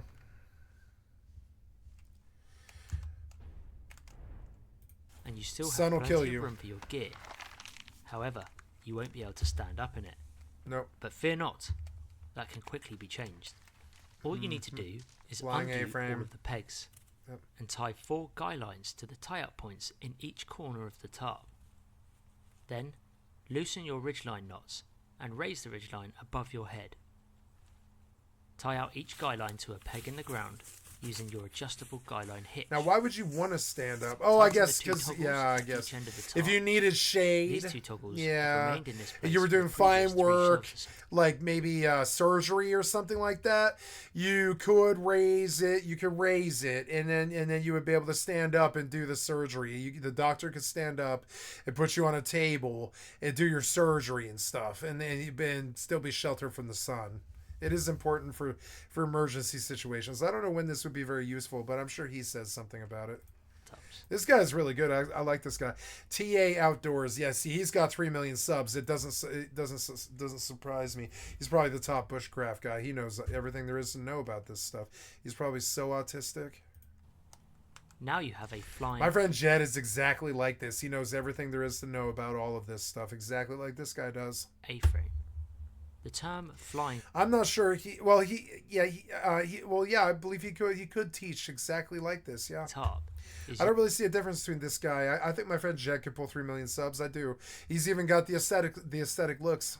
Even that he's got. Used when your tarp is set Ladies like Jed. Up so that it is not touching the ground. With your A-frame shelter set up like this, you can now stand up underneath it. And it gives you room to set up a hammock too. It's great in heavy rain and strong winds. If you need more room when sleeping in a hammock, you can always rotate the tarp so that it hangs diagonally. For this setup, you only need to tie 2 guy lines instead of 4. This diagonal flying tarp setup offers more protection during strong winds and heavy rain. It also provides more overhang when you are camping in a hammock. There is still plenty of headroom, and if you want, you could open up one side of the tarp to get a better view of the surrounding forest. Those 6 tarp setups that you have just seen allow plenty of room for your gear. Now he's doing it in a big wide opening thing because he's time constrained and he can't spend an eternity out there trying to get shots and all that, right? But what he's not he's also not saying about the environment is also a large part of the lean-to. The environment will give you all kinds of hidden shelter, and if you can find like a rock face or a wall or something like that, rock wall, that'll provide you really good shelter with a lean-to, and then you can pretty much avoid the wind entirely. If you can build a very good triangle with the tarp, and then you can have the rock face be your fourth wall. You could live in there for several weeks. And so he's not mentioning the environment. Like, yeah, you could build a crappy. I don't know why you would build a crappy shelter, spend the time to build a crappy shelter out here in the middle of the woods like this. I would go and put it up against a rock wall somewhere in the like in a mountainous area where you would have a wall, because with a wall, a lean-to is actually really fucking good shelter for how simple and fast it is. And you can do a good lean-to in like 2 hours, you know. I mean, it depends on the tent. If it's a tent tarp, it'll take like 2 hours. If it's trees, you could probably do it as fast as 15 minutes, something like that. I think some people do.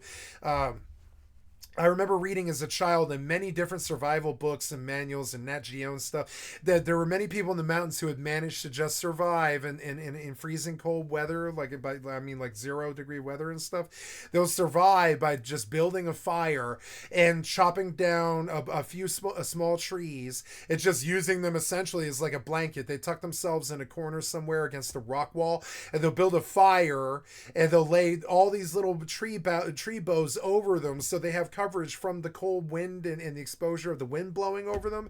And between the fire and the fucking wind and the lean-to that protects them from the wind, they can survive in 0-degree weather with nothing but basically a tarp and some tree boughs and stuff.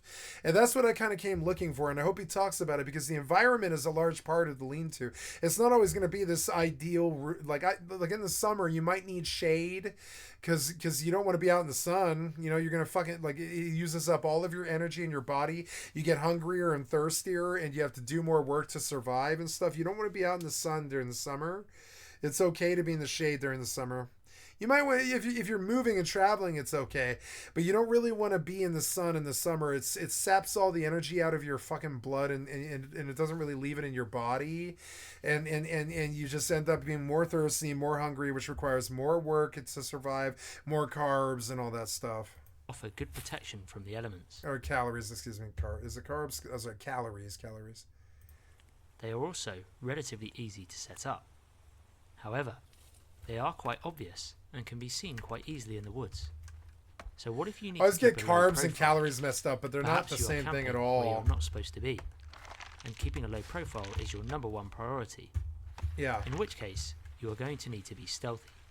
Yeah, but here he is. So I wondered if he would. See, I can do this stuff too. I was like, yeah, and he needs to mention the environment, because most of what appeals to there's like 3 things that appeal to a lean-to. Is there's like about 80 different styles that you can do or whatever. I don't even know how many. Probably hundreds, honestly. There's hundreds of different styles of stealth shelters that you can do out of a lean-to. A lean-to is the basic structure. It's almost the 1x2 of the survival world is the lean-to, and the 1x2 is very, you know, it's very basic, and it's not that much shelter at all, but there's not enough room to store anything, but it'll keep you alive in emergency situations and stuff. And honestly, about half the knowledge of lean-tos is understanding where you can do it with stealth. Because with stealth, not just stealth, but also cover. Like cover, heat is always a factor. So if you can stuff, like for instance, when I look at a lean-to like this, the first thing that I think of is okay, well, the wire is extremely taut in its paracord. It's not going to break. It's got you could probably put like 200 pounds of pressure on it or something like that. You probably walk on it, frankly, right? So, I mean, you can't walk on it. It'll probably break. It'll probably break the tree or the fucking paracord. But it probably could. I mean, it could bear quite a lot of pressure, paracord. It's what they use in parachutes. That's why they call it paracord. It's parachute cord. And while a knife will cut it, that's about the only thing that'll do anything to it. Like a knife will cut paracord, but that's about it. It's so tightly wound and so well made with polyester and stuff that only really the only thing you can do to paracord is cut it. You can't break it. You can't. I mean, you probably can, but it would take a lot of pounds of pressure with like a by a truck or something like that. So you can definitely lean a lot of pressure on that wire, right? And this matters because you could then lean a whole bunch of tree boughs up against the up against the tarp, and not only then are you waterproof, but you're also what do they call that, insulated. And so he's going to mention a bunch of aspects about it like that. Stealth is part of it, like how you can do stealth shelters and all that. That's part of it because you want safety from animals and humans. But I mean, mainly, I would say the important part about understanding lean-tos is the concept that you can insulate them, and insulating them is really hard to learn. You pretty much have to do it in the wild. I mean, I don't think this guy will be able to teach it, you know. So, anyways, I don't see any food. Is it all rotten now? Damn it. Anything? No, it's not rotten now. We will eat this entire stack. Nice. Okay. And we're back to it. What am I doing? It is, what time is it? It is 10 p.m. So we will attempt to sleep again.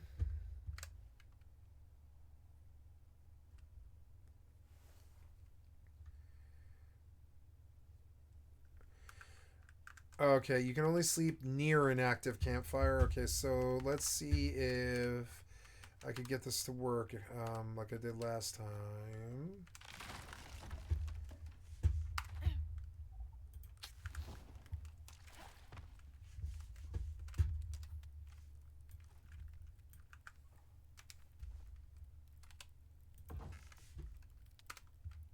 There we go.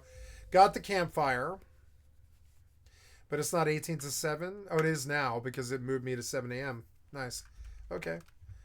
Yay. And we can go outside and do stuff.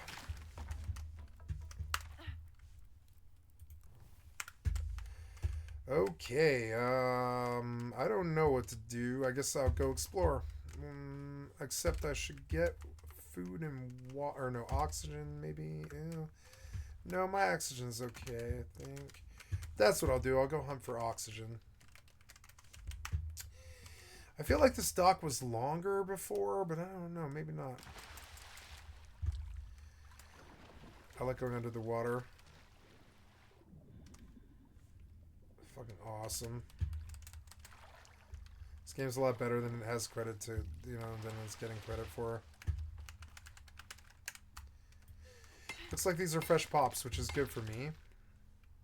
Stealth tarp setups that you can make using the exact same tarp from the previous shelters that I showed you. For the first of the stealth tarp setups, I have hung the tarp over the ridgeline exactly like I did for the A-frame setup. However, I have lowered the ridgeline to just below my waist. I start by pegging out the first tie-up point below the ridgeline. I then do the same at the opposite side. Now, this shelter would work better with a smaller tarp, but it can still be made with this one. Go round to the front of the shelter and double the tarp over itself. Before I carry on, I need to highlight my mistake here. Very good. When doubling over the tarp to half its length, I should have tucked it under and not over itself, as the way I have done it here will mean that the rain might sit underneath the fold.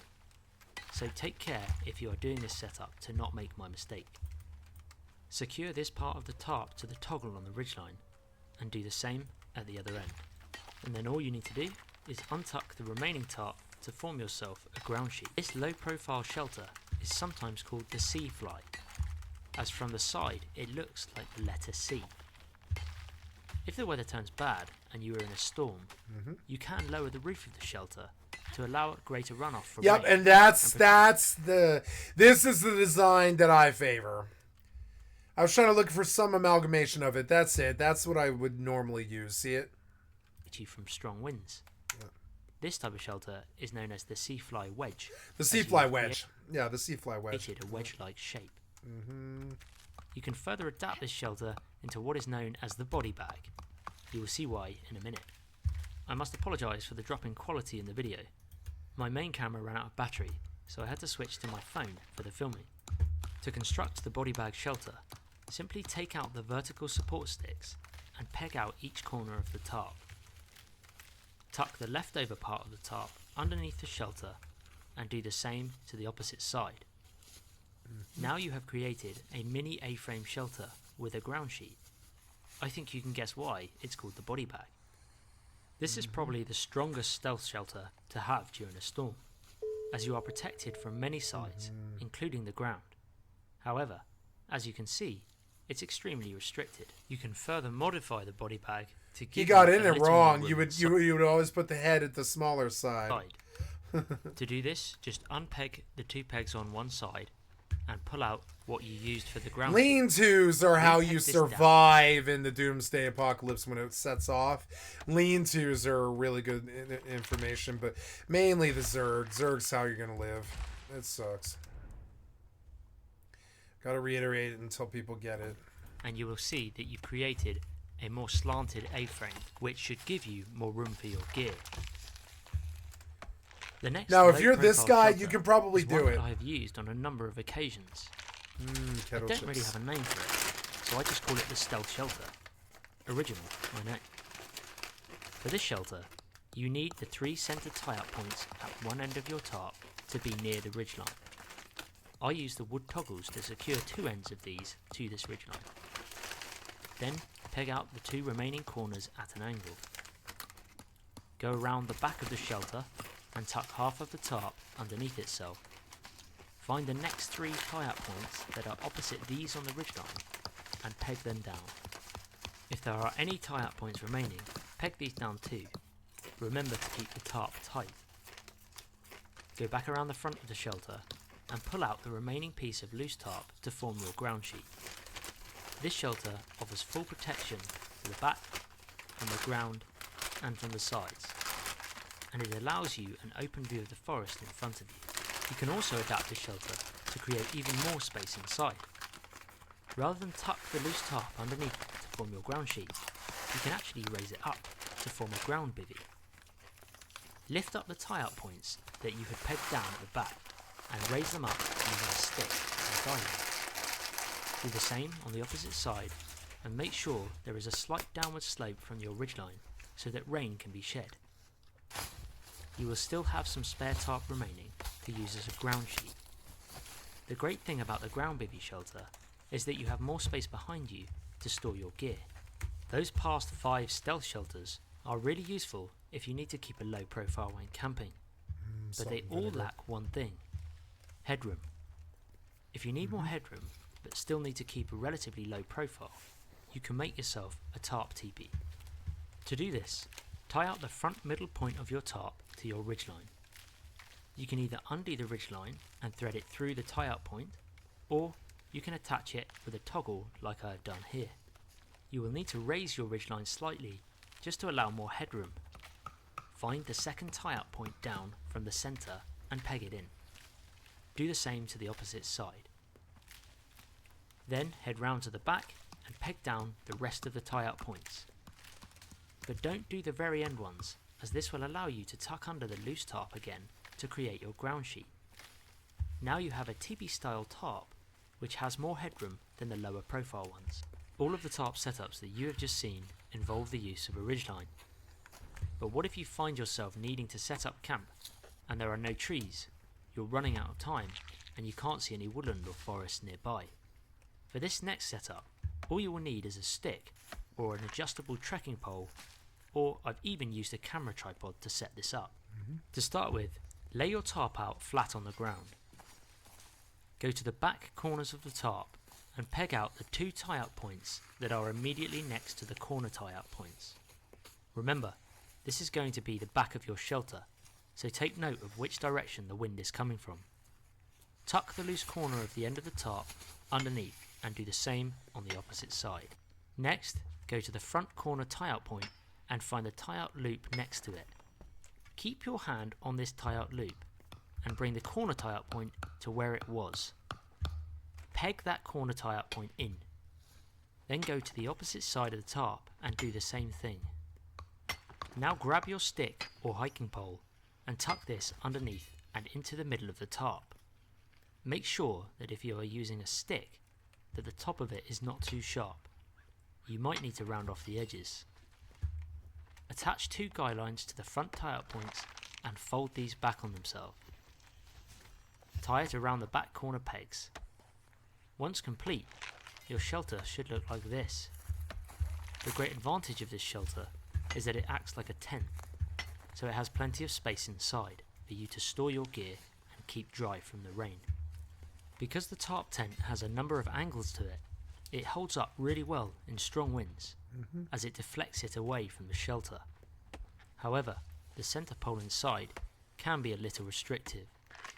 If you want, you can tie out the front part of the tarp to help shed rain away from the entrance. The final tarp setup that I'm going to show you is one of my favourites.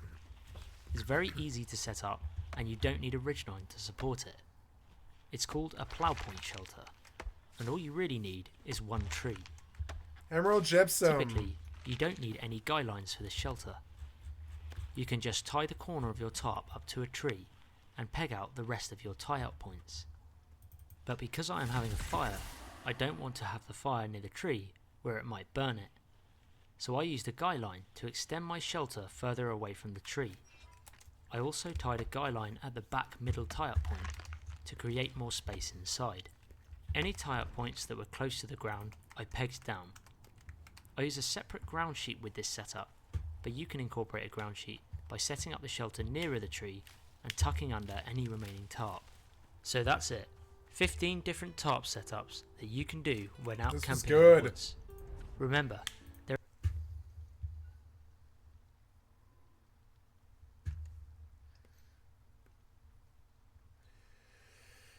let's hear what Kira has to say about Throne of Liberty. This video is 20 minutes old. Okay, what up, friendos? Welcome back to what I'm now going to call the Who Asked video game review series. Might even not just be video games, but today, the first episode is going to be Throne of Liberty, because who asked me to review an MMO and do a first impressions of it probably a week after it came out, because everyone's already decided if they're going to play it or if they're not going to play it. I decided I was going to play it after the early access period where people paid money to get access to the game earlier, because I wasn't going to touch the game, to be honest, and then I just thought, you know, why not? And I'm glad I did in a way, because the game's not as bad as I thought it was going to be, but it also has a bunch of problems that we're going to get into. Okay, so this is me from the future. Apparently, for whatever reason, my OBS for like 20 hours of footage reverted to some weird encoder.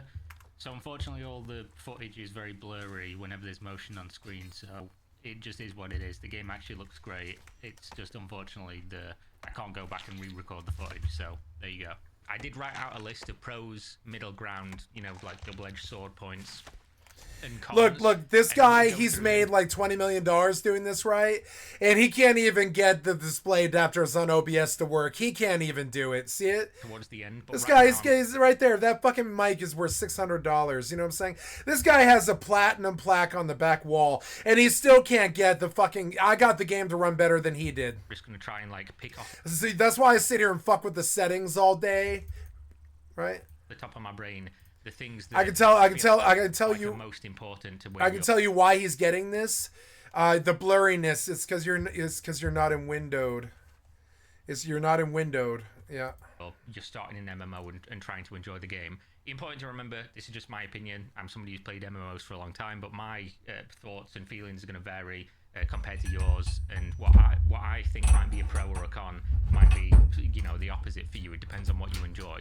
I will give like a brief rundown of what I've currently been enjoying, so you can see like how this game and my feelings towards other games measures up. And in terms of MMOs, I've been playing a lot of old school RuneScape. I've been playing a lot of modern WoW. Recently, before that, I played classic WoW and things like that. And I've basically played every game in the genre. It is what it is.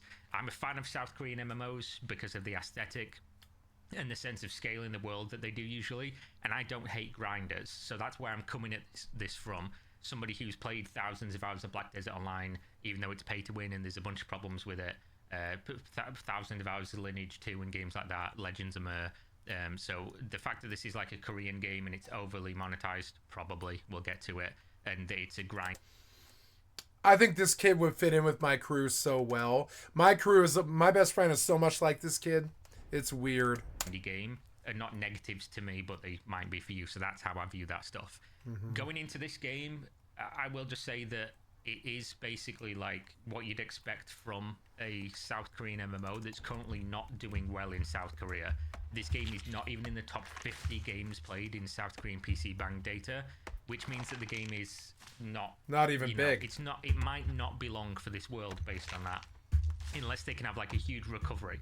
I've seen some people say, oh, it's because they're now developing focused on the West. I don't see that. This is very, very obviously to the foundation core Korean MMORPG, and maybe they start, focusing more on like what Western people would enjoy. But just in general, you can't change that overnight, and the game's been failing in Korea for a long time now. So if you are looking to get into this, understand that there's foundational problems with this game, because if there wasn't, the industry, the audience they designed it for would probably be more receptive to it, especially when they're still playing games from 15-20 years ago and they're getting more numbers than this, because they do typically jump on new games, and if they're good they will play them, and they'll do like Lost Ark did and do well over there. But this one they seem to not like very much. So I've this not is experienced fucking exactly why beautiful. that is, but just right off the top, the two biggest pros and cons of this game, I'm going to give you the big pro first. The game world is fucking fantastic. It's absolutely great.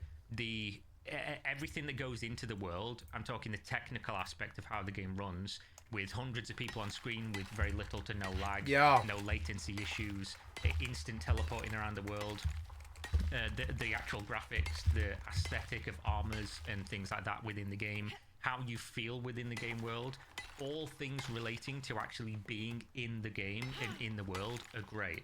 It just is. There's nothing I can really say bad about this. One thing MMOs do really badly typically, and one thing games generally do poorly, is the sense of scale of your character being in the game world. You'll be stood there and it feels like it's off, like you're not a real sized human, you're in like kind of like a gamified world. Throne and Liberty fucking nails being in the game world. It feels like you're actually there. It feels like the world was designed around you being in it. It looks great, it feels great. It's just the best aspect of the game by a country mile. The fact that you can walk into an area and just see hundreds of people stood there and you've not got like any loading issues, any ping issues, any FPS issues, at least on my machine, and the fact that it actually looks like those people should be there and it doesn't appear out of place in any way is great. It's just like one of the things that I think is underappreciated and typically not focused on as much in Western MMOs, and I really do appreciate it. It's just a fucking fantastic feeling, to be honest, and this extends to like even cities and things. Honestly, I'm not a person who walks around and like takes screenshots or really appreciates what's going on in the background. This game makes you want to. It's just good in that regard. And if you only played this for the leveling experience of 1 to 50, which can be done very quickly, although it took me like 18 hours or something, because I was really taking in other aspects of the game and things, so I could give like a proper first impressions of like the early game and things that you're doing as an average person, not rushing to end game. I'd say for the low cost of free to play, that would be absolutely worth playing if you can get over what I would consider probably the biggest negative to the game, and that is it feels like a mobile game.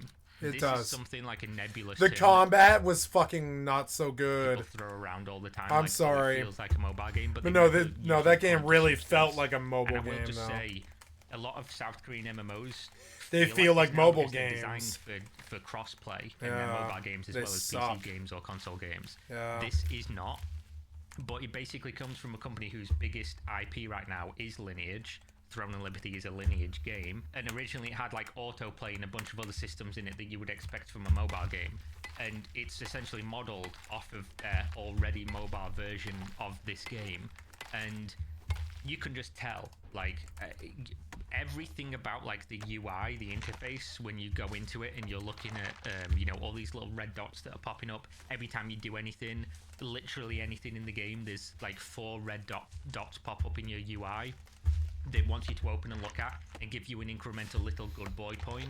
And then like even the way that the dungeons are set up, like you go to a dungeon, you can do 3 per day, and you have to spend a currency to get the loot at the end of the dungeon, like the actual good loot that you're there for. The upgrading system, the hallmarks of like South Korean phone game MMO are all there. There's a zone that you can go in where you spend points to farm, and then there's PvP in that because they love PvP in open world areas because it forces people to whale. Or because essentially whales obviously are going to get the most stuff and they're going to be able to push you out of the spawns and things. World bosses work like this. Loot from bosses works essentially exactly the same as almost any South Korean phone game that you played. And this might sound like it's the craziest turn off ever, and for some people it really will be. And for me, it's kind of like that incremental feeling of when you're doing something and you're like, I like this, oh, that's a little bit weird, oh, I like this a little bit less, and then the more you think about it, the less excited you are to continue doing it. And I go back and forth with this on this game, because actually playing it and being in the world, I enjoy. And then I'm thinking about it, and the gear and how the auction house system works and things really makes it, you know, a struggle for me to open the game. But when I do open it and I get into it, I play for multiple hours in a row. And I was going to release a video about it after 10 hours of playing, and I did 20 just for first impressions. And that goes to show that when you're actually playing the game and not just sat there thinking about it, it's actually pretty decent. One of the things people are going to bring up is minute-to-minute gameplay. The combat is bad. I mean, the combat's not the greatest, is what I'll say. But it does grow on you a little bit. It's and once you get used to it, almost like anything else, you know, you might not like something initially, or you might have problems with it. You do kind of get to grips with it, and you do kind of like accept that it is what it is, and there's going to be quirks and certain elements of it that you're probably not the biggest fan of, but you'll work around it and you'll get used to it over time. Just like, you know, cock and ball torture. Eventually, maybe you'll start liking it. Maybe you'll enjoy it a little bit. But essentially, the combat isn't as bad as I thought it was going to be, and it's definitely not as good as what I've seen people say it is. No. It's basically like a tab target game that pretends to be an action combat. It's a tab target game that pretends to be an action combat game. Now the ceiling was high. The ceiling on the combat was high, and the Koreans know it too, which is why they like the game, but they don't probably like it as much as they a bunch of their other games and stuff. So... But, you know, the ceiling is high there because it had all of the playability of a Dark Souls game if you play it like that. It had rolls and stuff, and while there was no aiming in it, which was stupid, there was for melee kind of, you do have to be in range and stuff, but it wasn't really a skill game. I think it is way end at the ceiling after 5 years. I think people who play it are going to make it look insane. Kind of like the way that Titanfall 2 looks insane when you're watching it, but when you're sitting next to the person, you realize that they're playing the same old Halo game that they've always been playing, you know. But when you're watching Titanfall 2, you're like, oh my god, it looks insane, you know, like Spider-Man 2, that kind of thing. And like, but when you're actually playing and you're like, oh, I'm just pressing left on the stick and maybe pressing X once in a while, you know. But on the screen, it looks insane. That's how that game is. It looks like it's a whole bunch of crazy crap is happening, but no, it's actually like as boring as a cell phone MMO, frankly. Game. Now the public rating wasn't good like New World for some reason, and I don't know what makes ECRs in New World so much better than this game. But I like New World so much more than that game, you know. Something about it, like, I guess the difficulty level of a Souls-like kind of needs to be present in modern games. Like, I like Elden Ring, and I like, you know, From Software and Bloodborne and all this, and I like Dark Souls, but I'm not so sure I like the influence that it had on RPGs, because I'm not so sure action and RPG are very similar, you know. Very hard to get an action RPG that feels very fluid. I think the best team to ever do it was Epic with Fortnite. I think Fortnite feels like the best RPG combat that I've ever played, because every time you hit a fucking crazy headshot, it's like 160 to 240 points of damage or something on a 250 health bar. And you're like, oh, that's so juicy. It feels so good. It feels better than WoW Arena, you know. But I'm not so sure our action and RPG really belong together that much. I think RPG is about taking your time. I think the whole thing is about role-playing, and I think the first thing about role-playing pretty much is taking your time and getting into the fucking, maybe not time, but taking your personal time, what it takes for you to get immersed and play that role. And that takes time. Honestly, I think shooters take away that concept of role-play very strongly. I think Rust takes it away. I think Fortnite takes it away. But I mean, they're still technically the best RPGs I've ever played. It's fucking weird, you know? Action combat is not good. Oh no, I've got a storm There's coming. A few Oh, settings you need severe to change winds. that make it a Son little of a bit more bitch. bearable. But overall, in general, I think the combat's not great. It could do with some work, and that's kind of the double-edged sword of almost everything about this game, because movement is exactly the same. Movement has like a long list in my pros here of really cool things about it, like the fact that you can the movement's into great, animals and you the know. fact that actually But for moving what? around The load screen is combat's good, worthless. and The there's no combat's lights, there's no load screen, about there's as no bad as latency, DDO was. and you that's know? great. But then when you It's funny. I actually think my friend minute Bagon would actually maybe like this game actually because it plays like DDO, plays exactly like DDO. It plays exactly like DDO. DDO had the exact same system. This game ripped off DDO's combat system so bad. your character around, it just feels off. Like there's no fluidity of like climbing a mountain. Like your character clearly can like fight monsters and wear heavy armor and jump around and do crazy things. Oh no, But, trees like, are falling hill and stuff. 1 centimeter too big, you don't jump and grab it and pull yourself up. If Yeah, there's you not a don't, grapple point no. there, you basically just No, have to, it's spam like jump at the wall the and hope you illusion don't of catch onto a pixel or mobility, but something it's to not scale it. actually there. And maybe that's a design choice, but this is essentially everything. Like the turning circle on your character feels like you're moving an 18-wheeler truck instead of the Yep. Lamborghini of what it could be if they worked on this movement a little bit more. Yep. And I guess with it being a tab target in a slower paced game, there are pros and cons to that. I don't mind tab target. I'm fine with it as long as it's done well. I mind But it. I don't the really like tab games that they target. get from this being tab target being the traditional holy trinity. I've of always tried to tanky get away elite from it as DS, soon as possible. Which is a pro in my list. If they do focus on PvE a little bit more traditionally than Korean games do, with there actually being dungeons and that trinity role, it feels like it's kind of an afterthought. It feels like the trinity stuff is there, but it doesn't fit as well as you would Severe hope it winds would. isn't good. I'm And gonna have to maybe if they had, spend like, this another year entire or two thing to, like, really repairing, cook with and the it's gonna movement and last the a while combat and too. the Trinity system, this would be like a really large factor. But it's very clear the game's designed mostly around PvP, and that basically means the PvE does suffer from what I've seen. Yep. But the fact that it is there is good. I do like that there is traditional sort of Why? PvP in the Blood game, not PvP just, like, desert going sucks. around in a circle, farming brain dead mobs, pressing the same buttons over and over again for hours at a time. I do actually think this is a pro. I just wish that there was more focus on it and it wasn't, you know, such a vapid sort of like element just to be there to have a super huge RNG chance to get like the items that you need and repeatedly having to do the same small pool of content, spending a currency that makes it feel like it's they're only ever one patch away from that currency being in the cash shop, and completely ruining that aspect of the game for people who aren't going to whale out. Speaking of whaling out, I've got on my list here that the game is one of the more fair free-to-play MMOs, coming in from the aspect of just playing it. It is and just not playing trying it. to be the most competitive. It is fair because when you get because they know they'll die if they don't make it that way. Open the cash shop. That's out of there's a desperation. distinct It's lack not out of convenience there, design. which is a really good thing. I think I've been pretty vocal in this. You might agree, you might disagree, but I think the pay to win is not my biggest concern in games anymore. As a 33-year-old man, I don't care if somebody's gonna like spend $10,000. You look a lot older than 33, friend. You look 43. I wouldn't be competing with the people who have You the look best gear in the 43 to game me. anyway, because I'm not playing for 16 Maybe hours he a is day 33. and spending all my time in the game, which means. But boy, he looks, acts, and thinks exactly my age. I would have thought that he was 43. I think he might be lying. I think he's actually maybe a little bit more vain and down to earth than we might have thought. It's kind of funny. Because that is not a 30-year-old man. I'm terribly sorry. Every once in a while you catch somebody in a cute little white lie. It's kind of cute.